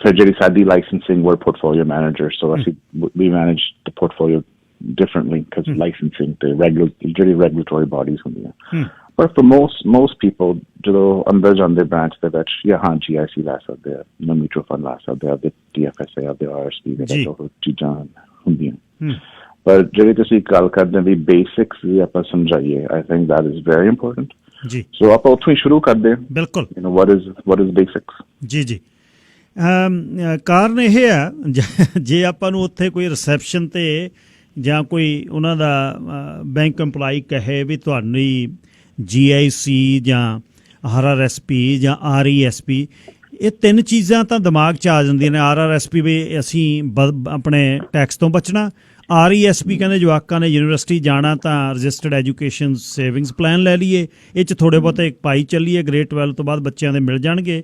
ਜੇ ਉਹ ਕਹੇ ਵੀ ਤੁਹਾਨੂੰ ਹੋਰ ਜਾਣਕਾਰੀ ਦਈਏ, ਆ ਤੁਹਾਡੇ ਉਹ ਟੈਲਰ ਕਹੇ ਵੀ ਤੁਹਾਡੀ ਬੈਂਕ ਦੇ ਵਿੱਚ ਤੁਹਾਡੀ ਸੇਵਿੰਗਸ ਦੇ ਵਿੱਚ ਆ $50,000 ਪਏ ਨੇ 2 ਸਾਲਾਂ ਤੇ ਇਹਨੂੰ ਕਿਤੇ ਇਨਵੈਸਟ ਕਰ ਦਿਓਗਾ, ਨਾ ਇਹਨੂੰ ਟਰਮ ਤੇ ਪਾ ਦੇ ਇੱਥੇ 2% ਤੇ, ਬਸ ਮੈਂ ਇਹਨੂੰ ਕਢਾ ਸਕਦਾ, ਉਹ ਕਹਿੰਦੇ ਜਾਂ ਮਰਜ਼ੀ ਕਢਾ ਲਿਓ। ਤੁਸੀਂ ਚੁੱਪ ਕਰ ਜਾਂਦੇ ਬਈ ਜਿਹੜਾ ਸੇਲਸ ਜਾਂ ਬੈਂਕ EMPLOYE ਖੜਾ ਹੈ ਇਹ ਅੰਦਰ ਲਿਜਾ ਕੇ ਪਤਾ ਨਹੀਂ ਕਾਹਦੇ ਤੇ ਦਸਤਖਤ ਕਰ ਲਓ। ਸੋ ਪਹਿਲੀ ਤਾਂ ਗੱਲ ਇਹ ਜਿਹੜੀ ਬਹੁਤ ਵਧੀਆ ਟਰਮ ਤੁਸੀਂ ਜ਼ਰੂਰਤ ਜਿਹੜੀ ਦੱਸੀ ਕਿ ਤੁਹਾਡੀ ਵਿੱਤੀ ਸਿਹਤ ਆ ਜਿਹੜੀ ਤੁਹਾਡੀ ਫਾਈਨੈਂਸ਼ੀਅਲ ਹੈਲਥ ਹੈ ਉਹ ਦੂਜੀ ਸਿਹਤ ਦੇ ਨਾਲ, ਕਿਉਂਕਿ ਦੂਜੀ ਸਿਹਤ ਖਰਾਬ ਹੀ ਗਿੱਲ ਸਾਹਿਬ ਜਦ ਹੁੰਦੀ ਆ ਜਦ ਤੁਹਾਡੀ ਫਾਈਨੈਂਸ਼ੀਅਲ ਹੈਲਥ ਖਰਾਬ ਹੁੰਦੀ ਹੈ, ਅਤੇ ਫਿਰ ਬਿਮਾਰੀਆਂ, ਐਂਗਜ਼ਾਇਟੀ ਅਤੇ ਪੈਨਿਕ ਅਟੈਕ ਅਤੇ ਡਿਪਰੈਸ਼ਨ ਬਹੁਤ ਔਖਾ। ਸੋ ਇਸ ਨੂੰ ਇੱਕ ਟਿਪੀਕਲ ਫੈਮਿਲੀ ਜਿਹੜੀ ਹੈ, ਮੰਨ ਲਓ ਵੀ ਉਹ ਘਰ ਦਾ ਉਹਦਾ ਹਾਊਸ ਹੋਲਡ $1 ਲੱਖ ਹੈ ਸਾਲ ਦਾ, ਅਤੇ ਉਹ ਇਹ ਕਮਾਈ ਕਰ ਰਹੇ ਨੇ ਮੀਆਂ ਬੀਬੀ, ਉਹਨਾਂ ਦੇ ਵਿੱਚ ਰੂਮ ਹੈ 10-15 ਹਜ਼ਾਰ ਸਾਲ ਦਾ, ਕਿਤੇ 20,000 ਹੈ, ਜਾਂ ਉਹ ਆਪਣਾ ਖਰਚਾ ਕੰਟਰੋਲ ਕਰਕੇ ਹੋ ਸਕਦਾ 30,000 ਵੀ ਹੋਵੇ। ਉਹਨਾਂ ਨੂੰ ਜੇ ਸ਼ੁਰੂਆਤ ਆਪਾਂ ਕਰਨੀ ਹੋਵੇ ਵੀ ਇਹ ਜਿਹੜੀ ਮੈਨੇਜਮੈਂਟ ਹੈ ਇਸ ਨੂੰ ਡਿਸਕ੍ਰਾਈਬ ਕਰੋ ਜੀ ਫਿਰ ਹੁਣ। Management, like portfolio management, the description here for us it's a little bit different. So it's $1 million plus. Mostly ਜਿਹੜੇ ਸਾਡੇ ਕੋਲੇ ਹੁੰਦੇ clients, it's $1 million plus. ਉਹਨਾਂ ਦੀ savings ਘਰ ਵਿੱਚ ਆ, property cost, business ਦੇ ਵਿੱਚੋਂ, and then ਪਹਿਲਾਂ ਤਾਂ ਚੀਜ਼ ਆ ਅਸੀਂ ਉਹਨਾਂ ਨਾਲ ਬੈਠ ਕੇ ਗੱਲ ਕਰਨੀ ਆ, whoever you're working with, ਜਿਹਦੇ ਨਾਲ ਤੁਸੀਂ ਜੀ ਵੀ ਇਹਦੀ purpose ਕੀ ਹੈ ਪੈਸੇ ਦੀ, what are you trying to accomplish? We okay ਬੱਚਿਆਂ ਦੀ ਸੇਵਿੰਗਸ ਕਰਨੀ ਆ, ਵੀ ਰਿਟਾਇਰਮੈਂਟ ਲਈ ਕਰਨੀ, ਆਹ ਕਰਨਾ ਉਹ ਕਰਨਾ, ਪਰ ਮੇਨ ਚੀਜ਼ ਹੈ ਵੀ purpose ਕੀ ਆ, ਵੀ ਇਹ ਆਪਾਂ ਨੂੰ ਅੱਜ ਕੀ ਲੋੜ ਆ, 5 ਸਾਲ ਦੇ ਵਿੱਚ ਕੀ ਲੋੜ ਆ, 20 ਸਾਲਾਂ ਦੇ ਵਿੱਚ ਕੀ ਲੋੜ ਆ, ਉਹ ਪਹਿਲਾਂ ਗੱਲਾਂ ਕਰਕੇ ਕੁਐਸਚਨ ਪੁੱਛ ਕੇ ਵੀ ਕੀ what is the actual purpose? ਉਹ ਫਿਰ ਲਾ ਕੇ ਫਿਰ ਗੋਲਸ ਕੱਢੀ ਦੇ ਉਹਦੇ ਵਿੱਚੋਂ। ਅੱਛਾ ਓਕੇ ਹੁਣ ਆਪਾਂ ਨੂੰ ਚਾਹੀਦੇ ਆ ਵੀ ਬੇਟੀ ਨੇ ਯੂਨੀਵਰਸਿਟੀ ਜਾਣਾ US ਦੇ ਵਿੱਚ, ਕੈਰੀਬੀਅਨ ਦੇ ਵਿੱਚ, ਹੋਰ ਕਿਤੇ ਵੀ ਸਾਨੂੰ US ਡਾਲਰ ਚਾਹੀਦਾ $1.5 ਲੱਖ, ਜਿੰਨਾ ਹੈਗਾ ਫੀਸ ਲਈ ਆਹ ਕਰਨਾ ਉਹ ਕਰਨਾ, ਓਕੇ ਠੀਕ ਆ। ਫਿਰ ਸਾਰਾ ਕੁਛ ਵੇਖ ਕੇ ਘਰ ਦੀ ਵੈਲਿਊ, ਰਾਈਟ, ਪ੍ਰਾਪਰਟੀਆਂ ਦੀ ਵੈਲਿਊ, ਬਿਜ਼ਨਸ ਹੈਗਾ ਉਹਦੀ ਕੀ ਵੈਲਿਊ, ਬਾਕੀ ਪੈਨਸ਼ਨ ਪਲਾਨ, ਬਾਕੀ ਸਾਰਾ ਕੁਛ ਵੇਖ ਕੇ ਫਿਰ ਉਹ ਪਲਾਨ ਬਣਾ ਲਈਦਾ ਵੀ ਓਕੇ ਤੁਹਾਡਾ ਹੈਗਾ ਤੁਹਾਡੇ ਕੋਲ ਹੁਣ ਕੁਛ, ਹੁਣ ਆਪਾਂ ਨੂੰ ਪਤਾ ਵੀ ਓਕੇ ਇੱਥੇ ਵੀ ਪਏ ਪੈਸੇ, ਇੱਥੇ ਵੀ ਪਏ, ਤੁਹਾਡੀ ਸਪੈਂਡਿੰਗ ਇੰਨੀ ਆ, ਸੇਵਿੰਗਸ ਕਿੰਨੀ ਹੈਗੀ ਆ, ਜਿਵੇਂ ਤੁਸੀਂ ਕਹਿੰਦੇ 15,000 20,000 ਜਿੰਨਾ ਤੁਸੀਂ ਸੇਵਿੰਗਸ ਕਰ ਸਕਦੇ, ਉਹਦੇ ਨਾਲ ਫਿਰ ਗੋਲਸ ਬਣਾ ਲੈਣੇ ਵੀ ਓਕੇ ਪਰਪਸ ਹੋ ਗਈ, ਗੋਲਸ ਵੀ ਕੀ ਕਰਨਾ। ਸੋ ਉਹ ਸਟੈਪਸ ਹੋ ਗਏ, ਓਕੇ ਆਹ ਸਟੈਪ ਲੈਣੀ, ਆਹ ਸਟੈਪ ਲੈਣੀ, ਸੇਵਿੰਗਸ ਕਰਨੀ। ਫਿਰ ਉਹ ਤੋਂ ਬਾਅਦ ਜਿਹੜਾ ਪੋਰਟਫੋਲੀਓ ਮੈਨੇਜਮੈਂਟ ਫਿਰ ਹੁੰਦਾ। Usually what happens is ਆਪਾਂ ਪਹਿਲਾਂ ਹੀ ਜਾ ਕੇ ਓਕੇ GIC ਲੈ ਲਓ, ਸਟਾਕ ਲੈ ਲਓ, ਆਹ ਲੈ ਲਓ, ਪਹਿਲਾਂ ਹੀ ਉਹ ਕਰ ਲੈਂਦੇ, ਪਰ ਜਿਹੜੀ ਐਕਚੁਅਲ ਗੋਲਸ ਆ ਜੇ ਤੁਸੀਂ ਅਕਾਂਪਲਿਸ਼ ਕਰਨੇ ਉਹ ਤਾਂ ਗੱਲ ਨਹੀਂ ਹੁੰਦੀ ਕਿਸੇ ਦੇ ਨਾਲ। ਬਸ ਮੈਨੂੰ ਦੱਸ ਦਿਓ ਵੀ ਸਭ ਤੋਂ ਕਿੱਥੇ ਮੈਨੂੰ ਜ਼ਿਆਦਾ ਮਿਲ ਜਾਣੇ ਪੈਸੇ, ਰਿਸਕ ਘੱਟ ਹੋਵੇ ਪਰ ਮੈਨੂੰ ਅਰਨਿੰਗਸ ਜ਼ਿਆਦਾ ਮਿਲ ਜਾਵੇ ਯਾ, ਤੇ ਉੱਥੇ ਪਾ ਦਿਓ। ਬਟ ਐਕਚੁਅਲੀ ਜਿਹੜਾ ਕਰਨਾ ਚਾਹੀਦਾ is ਦੇਖੋ ਵੀ ਤੁਸੀਂ ਕਰਨਾ ਕੀ ਚਾਹੁੰਦੇ ਹੋ, what is needed, right? ਤੇ ਫਿਰ ਸਾਰਾ ਕੁਛ work backwards, reverse engineer ਕਰਦੇ ਅਸੀਂ ਵੀ ਓਕੇ ਆਏਂ ਕਰਨਾ ਚਾਹੀਦਾ, ਇੱਥੇ ਰੱਖੋ, because product about you can buy hundreds, there's thousands mutual funds, thousands of stocks, ਬਹੁਤ ਕੁਛ ਹੈਗਾ ਜਿਹੜਾ ਆਪਾਂ ਲੈ ਸਕਦੇ ਹਾਂ, that's not an issue. We have the experience, that's not an issue, but the main thing is ਤੁਹਾਨੂੰ ਚਾਹੀਦਾ ਕੀ ਹੈ, and that's ਹਰੇਕ ਫੈਮਿਲੀ ਲਈ different ਹੁੰਦੀ ਹੈ, right? Like ਤੁਹਾਡੇ ਲਈ and your family ਲਈ is different than another, the age, family, kids, savings, everyone's different. So and ਉਹ ਟਾਈਮ ਲੈਣਾ ਪੈਣਾ ਵੀ ਓਕੇ ਆਪਾਂ ਨੂੰ ਕੀ ਚਾਹੀਦਾ ਜੀ। ਅੱਛਾ, most people don't know that. ਅੱਛਾ ਗਿੱਲ ਸਾਹਿਬ, ਚਲੋ ਮਿਲੀਅਨ ਪਲੱਸ ਵਾਲੀ ਤਾਂ ਇੱਕ ਅਲੱਗ ਹੀ ਕੁਝ ਪਰਸੈਂਟੇਜ ਨੇ ਆਪਣੀ ਕਮਿਊਨਿਟੀ ਦੇ ਵਿੱਚੋਂ, ਵਰਕਿੰਗ ਕਲਾਸ ਤੁਸੀਂ ਵੀ ਉਹਦੇ ਵਿੱਚ ਦੀ ਬਰੌਟ ਅਪ ਹੋਏ, ਤੁਸੀਂ ਵੇਖਿਆ ਆਪਣੇ ਫਾਦਰ ਨੂੰ। ਅਸੀਂ ਪਹਿਲੀ ਪੀੜ੍ਹੀ ਆ ਜਿਹੜੀ, ਅਸੀਂ ਓਬੀਅਸਲੀ 4 ਸਾਲ ਦੇ ਵਿੱਚ 5 ਸਾਲ ਦੇ ਵਿੱਚ ਅਗਲਾ ਪਹਿਲਾ ਘਰ ਸਿਰ ਦੀ ਛੱਤ ਲੈਂਦਾ, ਉਹ ਜਿਵੇਂ ਮਰਜ਼ੀ ਲੈ ਲਵੇ, ਟਾਊਨ ਹਾਊਸ ਲੈ ਲਵੇ, ਕੌਂਡੋ ਲੈ ਲਵੇ, ਘਰ ਲੈ ਲਵੇ, 4 ਤੋਂ 5 ਸਾਲ ਦੇ ਸਮੇਂ ਦੇ ਵਿੱਚ ਉਹ ਸੈੱਟ ਕਰ ਲੈਂਦਾ। ਮੈਨੂੰ ਇਹ ਸਮਝਾਓ ਵੀ ਜਿਹੜਾ ਉਹਨਾਂ ਨੂੰ ਇੱਕੋ ਹੀ ਉਹਨਾਂ ਦੇ ਦਿਮਾਗ ਦੇ ਵਿੱਚ ਆ ਵੀ ਆ GIC ਤੇ RRSP ਇਹ ਜਿਹੜੀਆਂ ਚੀਜ਼ਾਂ ਨੇ ਇਹ ਕੀ ਸਾਨੂੰ ਜਿਹੜੇ ਮਤਲਬ ਜਿਹਦੀ ਘੱਟ ਸੇਵਿੰਗ ਹੈ ਉਹਨਾਂ ਨੂੰ ਇਹੀ ਇੱਕ ਆਪਸ਼ਨ ਹੈ ਬਈ ਉਹਨਾਂ ਨੂੰ ਆਪਣਾ ਟੈਕਸ ਬਚਾਉਣ ਲਈ ਇਹ ਰਜਿਸਟਰਡ ਜਿਹੜੀ ਸੇਵਿੰਗਸ ਪਲਾਨ ਹੈ ਇਹਦੇ ਵਿੱਚ ਪੈਸੇ ਪਾਉਣੇ ਨੇ, ਉਹਨਾਂ ਕੋਲ ਕੋਈ ਹੋਰ ਚੁਆਇਸ ਨਹੀਂ ਜੀ ਹੈ? ਨਹੀਂ, ਚੋਇਸ ਹੈਗੀ ਆ, ਪਰ ਬੈਸਟ ਲਾਈਕ TFSA ਵੀ ਹੈਗਾ, ਟੈਕਸ ਫ੍ਰੀ ਸੇਵਿੰਗਸ ਅਕਾਊਂਟ ਵੀ ਹੈਗਾ। ਉਹਦੇ ਵਿੱਚ ਅਪ ਟੂ ਮੈਕਸਿਮਮ ਪਾ ਸਕਦੇ ਹਾਂ 6,000 ਸਾਲ ਦਾ ਤੁਸੀਂ ਪਾ ਸਕਦੇ ਹੋ, ਲਾਈਫ ਟਾਈਮ ਦੇ 67,500 ਤੁਸੀਂ ਪਾ ਸਕਦੇ ਹੋ ਵਿੱਚ। ਉਹਦੇ ਵਿੱਚ ਵੀ ਜਿਹੜੇ ਤੁਸੀਂ ਪਾਉਂਦੇ ਆ ਜਿੰਨੀ ਅਰਨਿੰਗਸ ਗਰੋਥ ਹੁੰਦੀ ਉਹਦੇ ਉੱਪਰ ਟੈਕਸ ਨਹੀਂ ਪੇ ਕਰਨਾ ਪੈਂਦਾ, ਪਰ ਤੁਹਾਨੂੰ ਕੋਈ ਟੈਕਸ ਕ੍ਰੈਡਿਟ ਨਹੀਂ ਮਿਲਦਾ। ਜਦੋਂ ਮਰਜ਼ੀ ਕਢਾ ਸਕਦੇ ਆ, ਰਾਈਟ, ਸੋ ਪਾ ਸਕਦੇ ਆ, ਲੈਟ ਇਟ ਗਰੋ, ਉਹ ਯੂਜ਼ ਕਰਨ ਲੋਕ। RSP ਦਾ ਤਾਂ ਹੈਗਾ, ਪਰ RSP ਦਾ ਆਇਆ ਜੋ ਤੁਸੀਂ ਲੈਟਸ ਸੇ ਤੁਸੀਂ 10,000 ਪਾਉਂਦੇ ਹੋ RSP ਦੇ ਵਿੱਚ ਜੀ, ਤੇ ਤੁਹਾਡਾ tax bracket let's say your 50,000 a year as example, so ਤੁਹਾਨੂੰ ਮੇਬੀ 3500 ਵਾਪਸ ਮਿਲ ਜੂ। 10,000 ਪਾਇਆ ਤੁਹਾਨੂੰ ਟੈਕਸ ਸੇਵਿੰਗਸ ਹੋ ਜਾਣੀ 3500 ਵਾਪਸ ਮਿਲ ਜੂ। ਪਰ ਜਦੋਂ ਤੁਸੀਂ ਉਹ 10,000 ਕਢਾਉਂਦੇ ਆ ਉਹ ਸਾਰੇ 10,000 ਤੇ ਤੁਹਾਨੂੰ ਟੈਕਸ ਪੇ ਕਰਨਾ ਪੈਣਾ। ਸੋ RSP ਦੇ ਰੱਖਣ ਵਿੱਚ ਰਜਿਸਟਰਡ ਰਿਟਾਇਰਮੈਂਟ ਸੇਵਿੰਗਸ ਪਲਾਨ, ਸੋ ਉਹ ਤੁਸੀਂ ਵਿੱਚ ਪਾਉਂਦੇ ਤੁਸੀਂ ਆਏ ਨਾ ਸੋਚੋ ਵੀ ਮੈਨੂੰ ਵੀ ਮੈਂ ਅਸੀਂ ਕੱਢ ਸਕਦੇ ਹਾਂ ਉਹਦੇ ਵਿੱਚੋਂ, ਨੋ, ਉਹਦੇ ਵਿੱਚ ਪਾਉਣੇ ਆ ਤੇ ਰਹਿਣ ਦਿਓ। That's there till you're 72 years old, ਜਦੋਂ 72 ਆ ਉਦੋਂ ਤੁਹਾਨੂੰ ਕੱਢਣੇ ਪੈਣੇ ਆ ਤੇ ਉਦੋਂ ਫਿਰ ਟੈਕਸ ਪੇ ਕਰਨਾ ਪੈਂਦਾ। ਪਰ ਜਿੰਨੇ ਪੈਸੇ ਗਰੋ ਹੁੰਦੇ ਆ RSP ਦੇ ਵਿੱਚ ਉਹ ਟੈਕਸ ਫ੍ਰੀ ਆ, ਸੋ ਤੁਹਾਨੂੰ ਉਹਦੇ ਉੱਪਰ ਨਹੀਂ ਟੈਕਸ ਪੇ ਕਰਨਾ ਪੈਂਦਾ। ਹਾਂ, ਜੇ ਤੁਸੀਂ ਫਸਟ ਟਾਈਮ ਹੋਮ ਬਾਇਰ ਘਰ ਲੈਣਾ ਫਿਰ ਤੁਸੀਂ ਐਕਸੈਸ ਕਰ ਸਕਦੇ ਆ ਆਪਦੇ RSP ਤੋਂ, ਟੈਕਸ ਨਹੀਂ ਪੇ ਕਰਨਾ ਪੈਂਦਾ ਵੀ ਤੁਸੀਂ ਫਸਟ ਟਾਈਮ ਹੋਮ ਬਾਇਰਸ ਲਈ ਵੀ ਯੂਜ਼ ਕਰ ਸਕਦੇ ਹੋ ਪੈਸੇ ਜਿਹੜੇ ਤੁਸੀਂ ਪਾਏ ਵਿੱਚ। ਸੋ ਉਹਦੇ ਡਿਫਰੈਂਟ ਪਲਾਨ ਫਾਇਦੇ ਹੈਗੇ ਬਹੁਤ। Main thing is the tax saving. So ਹੁਣ ਜੇ ਤੁਸੀਂ GIC ਜਾਂ ਇਨਵੈਸਟਮੈਂਟ ਲੈਂਦੇ ਆ ਕੈਸ਼ ਅਕਾਊਂਟ ਅਸੀਂ ਕਹਿੰਦੇ RSP ਦੇ ਵਿੱਚ TFSA ਦੇ ਵਿੱਚ, ਲੈਟਸ ਸੇ ਤੁਸੀਂ 10,000 ਪਾਇਆ ਤੇ 10% ਬਣ ਗਿਆ $1,000 ਲੈਟਸ ਸੇ, ਉਹ ਫਿਰ $1,000 ਤੇ ਤੁਹਾਨੂੰ ਟੈਕਸ ਪੇ ਕਰਨਾ ਪੈਂਦਾ, ਰਾਈਟ, ਬਿਕਾਜ਼ ਉਹ ਨਾਨ ਰਜਿਸਟਰਡ ਇਨਵੈਸਟਮੈਂਟ ਹੋ ਜਾਵੇ। ਜੇ ਇੰਟਰਸਟ ਇਨਕਮ ਆ ਫਿਰ ਤਾਂ ਪੂਰਾ ਟੈਕਸ ਪੇ ਕਰਨਾ ਪੈਣਾ ਜਿੰਨਾ ਤੁਹਾਡੀ ਟੈਕਸ ਰੇਟ ਆ ਜੀ। ਜੇ ਕੈਪੀਟਲ ਗੇਨ ਆ then you pay tax on half of it। ਜੇ ਡਿਵੀਡੈਂਡ ਆ it's a different taxation, ਪਰ ਉਹ ਤੁਹਾਨੂੰ ਟੈਕਸ ਪੇ ਕਰਨਾ ਪੈਣਾ। ਸੋ ਜੇ 1,000 ਬਣਿਆ ਮੇਬੀ ਤੁਹਾਨੂੰ 800-700 ਡਿਪੈਂਡਿੰਗ ਔਨ ਟੈਕਸ ਰੇਟ ਬਚਦਾ। ਜੇ ਉਹ 1,000 RSP ਵਿੱਚ ਬਣਿਆ ਜਾਂ TFSA ਵਿੱਚ ਬਣਿਆ ਉਹਦੇ ਉੱਪਰ ਕੋਈ ਟੈਕਸ ਨਹੀਂ ਤੁਹਾਨੂੰ ਪੇ ਕਰਨਾ ਪੈਣਾ। It just keeps growing। ਅੱਛਾ, ਚਲੋ ਸੇਵਿੰਗਸ ਤੋਂ ਆਪਾਂ ਇਸ ਤੋਂ ਪਹਿਲਾਂ ਸ਼ੁਰੂ ਕਰੀਏ ਕਿ ਬੱਚਤ ਜਿਹੜੀ ਇੱਕ ਹਾਊਸ ਹੋਲਡ ਦੇ ਵਿੱਚ ਇਹ ਵੀ ਕੋਈ ਤੁਹਾਡੇ ਕੋਲ ਹੈ ਜਿਸ ਨੂੰ ਸਮਝਾ ਸਕਦੇ ਹੋ ਵੀ ਇੱਕ ਘਰ ਦੀ ਜੇ ਮੰਨ ਲਓ ਘਰ 'ਚ $80,000 ਦੀ ਕਮਾਈ ਹੋ ਰਹੀ ਹੈ ਉਹਦੇ ਵਿੱਚੋਂ ਕੁਝ ਅਜਿਹਾ ਰੂਲ ਹੈ ਵੀ ਬੱਚਤ ਕਿੰਨੀ ਹੋਣੀ ਚਾਹੀਦੀ ਹੈ?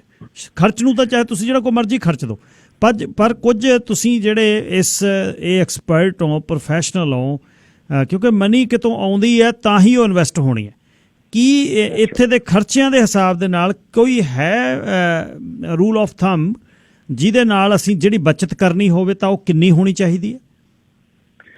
ਰੂਲ ਆਫ ਥੰਬ ਜੀ ਇਜ਼ 10%। ਅੱਛਾ ਜੀ।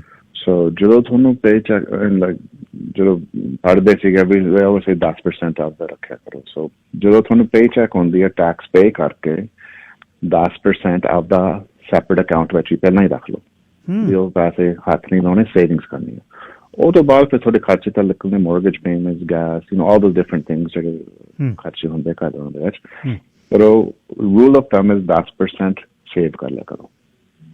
And don't touch it। TFSA ਚ ਪਾ ਲਓ, RSP ਪਾ ਲਓ ਜਾਂ ਹੋਰ ਅਕਾਊਂਟ ਵਿੱਚ ਰੱਖ ਲਓ। ਤੇ ਨਾਲੇ ਉਹਦੇ ਨਾਲ ਐਟਲੀਸਟ ਹੁਣ ਆਪਾਂ ਕੋਵਿਡ ਵਿੱਚ ਵੀ ਵੇਖ ਲਿਆ ਸੀਗਾ ਵੀ ਜੌਬਾਂ ਵੀ ਚਲੀਆਂ ਗਈਆਂ ਸੀ ਵੀ 3 ਮਹੀਨੇ ਦੇ ਖਰਚੇ ਸੇਵਿੰਗਸ ਹੋਣੇ ਚਾਹੀਦੇ ਆ ਮਿਨੀਮਮ। ਅੱਛਾ ਜੀ। ਸੋ ਜਿੰਨੇ ਤੁਹਾਡੇ ਘਰ ਦੇ ਖਰਚੇ ਹੁੰਦੇ, ਪੇਮੈਂਟ, ਬਾਕੀ ਸਾਰਾ ਕੁਛ ਉਹ 3 ਮਹੀਨਿਆਂ ਲਈ ਸਾਈਡ ਤੇ ਰੱਖ ਲਓ। ਬਿਕਾਜ਼ ਫਿਰ ਤੁਹਾਨੂੰ ਪਤਾ ਬਾਈ ਚਾਂਸ ਬਿਮਾਰ ਹੋ ਗਏ, ਕੁਛ ਹੋ ਗਿਆ, whatever it may be, job ਚਲੀ ਗਈ, ਫਿਰ ਉਹ ਪੈਸੇ ਪਏ ਐਟਲੀਸਟ 3 months। ਜੇ ਵੱਧ ਰੱਖ ਸਕਦੇ ਵੱਧ ਰੱਖੋ। ਉਹ ਰੂਲ ਆਫ ਥੰਬਸ ਆ ਬੇਸਿਕਸ ਜਦੋਂ ਪਹਿਲਾਂ ਸ਼ੁਰੂ ਕਰਦੇ ਸੇਵਿੰਗਸ ਦੇ ਵਿੱਚ ਵੀ 10% ਆਪਦਾ ਸਾਈਡ ਤੇ ਰੱਖੋ ਤੇ ਮਿਨੀਮਮ ਵੀ ਆਪਦਾ 3 ਮਹੀਨੇ ਖਰਚੇ ਸਾਈਡ ਤੇ ਰੱਖੋ। ਅੱਛਾ, ਇੱਕ ਹੋਰ ਗਿਲ ਸਾਹਿਬ, ਇਸ ਤੋਂ ਸੇਵਿੰਗਸ ਹੋ ਗਈ ਜਿਹੜੀ ਇੱਕ ਟਰਮ ਹੈ RRSP ਦੀ, ਜਿਹੜੀ ਬੈਂਕਸ ਜਿਹੜੇ ਸਾਡੇ ਇੰਸਟੀਚਿਊਟ ਸਾਨੂੰ ਦੱਸਦੇ ਨੇ, ਉਹਦੇ 'ਚ ਉਹ ਕੀ ਕਰਦੇ ਆ ਜੀ? ਸਾਨੂੰ ਤਾਂ ਦਸਤਖਤ ਕਰਾ ਲੈਂਦੇ ਆ, ਲਓ ਜੀ ਤੁਹਾਡੀ RRSP ਹੋ ਗਈ ਆ, ਅਕਾਊਂਟੈਂਟ ਨੂੰ ਦੇ ਦਿਓ ਤੇ ਤੁਹਾਡੇ ਇਹ, ਉਹ ਪੈਸਾ ਕਿੱਥੇ ਇਨਵੈਸਟ ਕਰਦੇ ਆ? ਜਿਹੜੇ ਤੁਸੀਂ ਇਹ GIC ਕਹਿੰਦੇ ਹੋ, ਹੋਰ ਪ੍ਰੋਡਕਟਸ ਕਹਿੰਦੇ ਹੋ, ਬੈਂਕਸ ਜਿਹੜੀ ਉਹ ਮਨੀ ਇਕੱਠੀ ਹੋ ਜਾਂਦੀ ਹੈ ਜੀ, ਉਹ ਕਿੱਥੇ ਲਾਉਂਦੀ ਆ ਫਿਰ? ਸੋ RRSP ਤੁਸੀਂ ਐ ਸੋਚੋ ਵੀ ਜਿਵੇਂ ਲੰਚ ਕਿਟ ਨਹੀਂ ਹੁੰਦੀ, ਤੁਸੀਂ ਲੰਚ ਕਿਟ ਦੇ ਵਿੱਚ ਸੈਂਡਵਿਚ ਪਾ ਲਓ, ਰੋਟੀ ਪਾ ਲਓ, ਜਾਂ ਜਿਹੜਾ ਤੁਸੀਂ ਫਰੂਟ ਪਾਉਣਾ ਵਿੱਚ ਪਾ ਲਓ, ਤੁਸੀਂ ਲੰਚ ਕਿਟ ਹੋ ਜਾਂਦੀ। RRSP same thing. So RRSP ਦੇ ਵਿੱਚ ਤੁਸੀਂ ਜਿਹੜੇ ਮਰਜ਼ੀ ਪ੍ਰੋਡਕਟ ਪਾ ਸਕਦੇ, ਡਿਪੈਂਡਿੰਗ ਔਨ ਤੁਸੀਂ ਅਕਾਊਂਟ ਕਿੱਥੇ ਖੋਲਿਆ। ਸੋ ਉਹ ਹੋਰ ਗੱਲ ਹੈ। ਪਰ ਸੋ ਜੇ ਤੁਸੀਂ ਬੈਂਕ 'ਚ ਗਏ, ਹਾਂ GIC ਪਾ ਸਕਦੇ ਵਿੱਚ, ਮਿਊਚੁਅਲ ਫੰਡ ਪਾ ਸਕਦੇ ਵਿੱਚ, ਤੁਸੀਂ ਸਟਾਕਸ ਪਾ ਸਕਦੇ ਵਿੱਚ, ਉਹ ਡਿਫਰੈਂਟ ਥਿੰਗਸ ਵਿੱਚ RRSP ਵਿੱਚ ਪਾ ਸਕਦੇ। ਸੋ ਜਦੋਂ ਤੁਸੀਂ ਪੇਪਰ, ਹੁਣ RRSP ਦਾ ਟਾਈਮ ਹੋ ਗਿਆ ਫੈਬਰੂਰੀ ਤੋਂ ਪਹਿਲਾਂ, ਮਾਰਚ ਤੋਂ ਪਹਿਲਾਂ ਲੋਕਾਂ ਨੇ ਹੁਣ ਲਾਣੀ। ਸੋ ਪਤਾ ਹੋਣਾ ਚਾਹੀਦਾ, ਤੁਸੀਂ ਕੁਐਸਚਨ ਪੁੱਛੋ ਵੀ ਓਕੇ ਠੀਕ ਹੈ, ਹੁਣ RRSP ਤਾਂ ਹੈਗੀ ਮੇਰੇ, ਵੀ ਹੁਣ ਪੈਸੇ ਮੈਂ 10,000 ਡਿਪੋਜ਼ਿਟ ਕਰਨਾ RRSP ਦੇ ਵਿੱਚ, ਉਹ 10,000 ਤੁਸੀਂ ਕਿੱਥੇ ਪਾਉਣਾ, ਉਹਨਾਂ ਨੇ ਕਿੱਥੇ ਪਾਇਆ? They should be fully explaining ਵੀ ਪੈਸੇ ਕਿੱਥੇ ਇਨਵੈਸਟ ਹੋਏ ਆ। ਜੇ ਨਹੀਂ ਐਕਸਪਲੇਨ ਕਰਦੇ, ਤੁਹਾਡੀ ਰਾਈਟ ਆ ਪੁੱਛਣ ਨੂੰ, ਬਿਕਾਜ਼ ਤੁਹਾਡੇ ਪੈਸੇ ਆ, ਤੁਸੀਂ ਕਮਾਏ ਆ, ਵੀ ਉਹ ਕਿੱਥੇ ਤੁਸੀਂ ਇਨਵੈਸਟ ਕੀਤੇ ਆ। ਤੇ ਰੈਗੂਲੇਟਰੀ ਤੇ ਰੂਲਸ ਲਾਜ਼ ਵੀ ਆਏ ਆ ਵੀ ਉਹਨੂੰ ਜਿਹੜਾ ਪਰਸਨ ਜਿਹੜਾ ਤੁਸੀਂ ਨਾਲ ਕੰਮ ਕਰਦੇ, they have to explain to you ਵੀ ਓਕੇ ਆਪਾਂ ਆਸ ਮਿਊਚੁਅਲ ਫੰਡ ਵਿੱਚ ਪਾਇਆ ਜਾਂ ਆਪਾਂ ਇਸ ਟਰਮ ਡਿਪੋਜ਼ਿਟ ਵਿੱਚ ਪਾਇਆ, ਜਿਵੇਂ ਹੈਗਾ, ਦੇ ਹੈਵ ਟੂ ਐਕਸਪਲੇਨ ਇਟ। ਜੇ ਨਹੀਂ ਐਕਸਪਲੇਨ ਕਰਦੇ, ਪੁੱਛੋ ਵੀ ਪਲੀਜ਼ ਮੈਨੂੰ ਸਮਝਾਓ, ਆਈ ਵਾਂਟ ਟੂ ਲਰਨ ਵੀ ਇਹ ਮੈਂ ਕਮਾਏ ਪੈਸੇ ਵੀ ਇਹ ਕਿੱਥੇ ਤੁਸੀਂ ਇਨਵੈਸਟ ਕਰਦੇ। And they have to tell okay you। ਅੱਛਾ ਗਿੱਲ ਸਾਹਿਬ, ਲੋਕਾਂ ਨੇ ਜਿਸ ਤਰ੍ਹਾਂ ਆਪਾਂ ਬਾਹਰ ਐਡਵਰਟਾਈਜ਼ਮੈਂਟ ਸੁਣਦੇ ਆ, ਇੰਸ਼ੋਰੈਂਸ ਸਾਨੂੰ ਐਡਵਾਈਜ਼ਰ ਕਹਿੰਦੇ ਨੇ RESP ਕਰਾ ਦਾਂਗੇ ਸਰਕਾਰ ਤੋਂ, ਤੁਹਾਨੂੰ ਗ੍ਰਾਂਟ ਲੈ ਦਾਂਗੇ ਸਾਲ ਦੀ 400। ਓਬਵੀਅਸਲੀ ਜਿਹੜੀ ਕੋਈ ਫੈਡਰਲ ਜਾਂ ਪ੍ਰੋਵਿੰਸ਼ੀਅਲ ਗ੍ਰਾਂਟ ਹੈ, ਉਹ ਇੰਸ਼ੋਰੈਂਸ ਐਡਵਾਈਜ਼ਰ ਨੇ ਤਾਂ ਲੈ ਕੇ ਨਹੀਂ ਦੇਣੀ, ਉਹ ਤਾਂ ਤੁਹਾਨੂੰ ਮਿਲੇ ਜਾਣੀ ਆ। ਉਹ ਗਲਤ ਇਨਫੋਰਮੇਸ਼ਨ ਸੀ ਜਿਹੜੀ ਰਹਿੰਦੀ ਸੀ ਕਮਿਊਨਿਟੀ 'ਚ, ਹੁਣ ਉਹਨਾਂ ਦਾ ਪਤਾ ਲੱਗ ਗਿਆ। ਹੁਣ ਕਈਆਂ ਨੇ RESP ਦੇ ਵਿੱਚ ਮਤਲਬ ਮਨੀ ਪਾਤੀ, $10,000 ਉਹਨਾਂ ਨੇ ਪਾ ਦਿੱਤੇ ਵੀ ਮੇਰਾ ਬੱਚੇ ਨੇ 5 ਸਾਲਾਂ ਨੂੰ 7 ਸਾਲਾਂ ਨੂੰ ਯੂਨੀਵਰਸਿਟੀ, ਜਾਂ 20,000 ਪਾ ਦਿੱਤਾ ਵੀ 5-7 ਸਾਲਾਂ ਨੂੰ ਜਦ ਇਹਨੇ ਜਾਣਾ ਹੈ ਯੂਨੀਵਰਸਿਟੀ ਦੇ ਵਿੱਚ ਤਾਂ ਮੇਰੀ ਇਹ ਮਨੀ ਹੋ ਜਾਵੇ। ਪਰ ਉਹ ਕਈ ਵਾਰ ਕੇਸ ਇਹ ਹੁੰਦਾ 5-7 ਸਾਲਾਂ ਬਾਅਦ ਜਿੰਨੇ 20,000 ਪਾਇਆ ਤਾਂ ਉਹ ਜਦ 5 ਸਾਲਾਂ ਬਾਅਦ ਪੁੱਛਦਾ, ਕਿਉਂਕਿ ਪੀਲੇ ਪੇਪਰ ਭੇਜਦਾ ਦਿੰਦੇ ਆ ਉਹ 3-3 ਮਹੀਨੇ ਬਾਅਦ, ਤੇ ਆਪਾਂ ਕਿਉਂਕਿ ਪੜ੍ਹਨ ਦੀ ਸਾਨੂੰ ਜਾਂਚ ਨਹੀਂ, ਪੜ੍ਹਨਾ ਅਸੀਂ ਜਾਣਦੇ ਨਹੀਂ, ਸਾਨੂੰ ਪਤਾ ਨਹੀਂ, ਉਹ ਗ੍ਰਾਫ ਬਣਾ ਦਿੰਦੇ ਨੇ, ਇੱਕ ਗੋਲ ਰਾਊਂਡ ਬਣਾ ਦਿੰਦੇ ਨੇ, ਵਿੱਚ ਐਰੋ ਬਣਾ ਦਿੰਦੇ ਨੇ, ਇੱਥੋਂ ਗਿਆ, ਨਹੀਂ ਪਤਾ ਲੱਗਦਾ ਜੀ ਉਹਦਾ। ਉਹ ਫਿਰ 5 ਸਾਲਾਂ ਬਾਅਦ ਉਹ ਕਹਿੰਦੇ ਕਿੰਨੇ ਹੋ ਗਏ ਮੇਰੇ, ਉਹ ਕਹਿੰਦੇ 20 ਦਿੱਤੇ ਸੀ ਤੇਰੇ, 19 ਰਹਿ ਗਏ, 1000 ਘਟ ਗਿਆ, ਇਹ ਸਟਾਕ ਘਟ ਗਏ। ਉਹ ਕੀ ਹੋ ਜਾਂਦਾ ਜੀ ਫਿਰ? ਪੈਸੇ ਘਟ ਕਿਵੇਂ ਜਾਂਦੇ ਆ ਉਹ ਵਧਣ ਦੀ ਜਗ੍ਹਾ? Very good question ਜੀ। ਉਹ ਡਿਪੈਂਡ ਹੁੰਦਾ ਵੀ ਇਨਵੈਸਟਮੈਂਟ ਕਾਹਦੇ ਵਿੱਚ ਪਾਈ ਹੈ। ਜੇ ਕੁਝ ਗਾਰੰਟੀਡ ਦੇ ਵਿੱਚ ਪਾਇਆ ਫਿਰ ਉਹ ਤਾਂ ਗਾਰੰਟੀਡ ਹੈ GIC, ਪਰ ਉਹਦੇ ਰੇਟ ਬਹੁਤ ਘੱਟ ਮਿਲਦੀ ਹੈ। ਹੁਣ ਇੰਟਰਸਟ ਰੇਟਸ ਦੇਖ ਲਓ, they're almost zero, right? GIC ਦਾ ਮਸਾਂ 1% ਵੀ ਨਹੀਂ ਮਿਲਦਾ ਜੇ GIC, ਪਰ ਉਹ ਗਾਰੰਟੀਡ ਆ, ਉਹ ਤੁਹਾਨੂੰ ਪਤਾ ਵੀ ਇੰਨੇ ਮਿਲਣੇ ਆ। ਜੇ ਮੈਂ 10,000 ਪਾਇਆ, ਸਾਲ ਦੇ ਵਿੱਚ 10,000 ਮਿਲ ਜਾਣਾ ਪਲੱਸ ਜਿੰਨਾ ਵਿਆਜ ਬਣਿਆ। ਜਦੋਂ ਮਾਰਕੀਟ 'ਚ ਪਾਉਂਦੇ ਜਾਂ ਮਿਊਚੁਅਲ ਫੰਡ 'ਚ ਪਾਉਂਦੇ ਜਾਂ ਸਟਾਕਸ ਜਿੱਥੇ ਮਰਜ਼ੀ ਇਨਵੈਸਟ ਪਾਉਂਦੇ, ਉਹ ਅਪ ਡਾਊਨ ਹੋ ਜਾਂਦਾ ਮਾਰਕੀਟ ਦੇ ਨਾਲ। ਸੋ ਜੇ ਮਾਰਕੀਟ ਠੀਕ ਰਿਹਾ, ਲਾਈਕ ਪਿਛਲੇ ਸਾਲ ਬਹੁਤ ਵਧੀਆ ਰਿਹਾ, ਫਿਰ ਉਹਨੇ ਵੱਧ ਜਾਂਦੇ ਆ। ਜੇ ਨਹੀਂ ਠੀਕ ਰਿਹਾ ਫਿਰ ਘੱਟ ਵੀ ਸਕਦੇ ਆ। ਸੋ ਜੇ 20,000 ਪਾਇਆ ਸੀ, 5 ਸਾਲ ਜਾ ਕੇ 19,000 ਰਹਿ ਗਿਆ, ਉਹ ਮਾਰਕੀਟ ਤੇ ਇਨਵੈਸਟ ਕਾਹਦੇ ਵਿੱਚ ਕੀਤੇ ਸੀਗੇ। Obviously ਜੇ 5 ਸਾਲ ਦੇ ਵਿੱਚ ਕੁਛ ਬਣਿਆ ਨੀਗਾ, it wasn't the right investment। So I mean ਹੋ ਜਾਂਦਾ, it happens for sure, especially ਜੇ ਕੈਨੇਡੀਅਨ ਮਾਰਕੀਟ ਵਿੱਚ ਪਾਏ ਸੀਗੇ, ਬਾਹਰ ਨਹੀਂ ਪਾਏ, lots of options ਉਹਦੇ ਵਿੱਚ।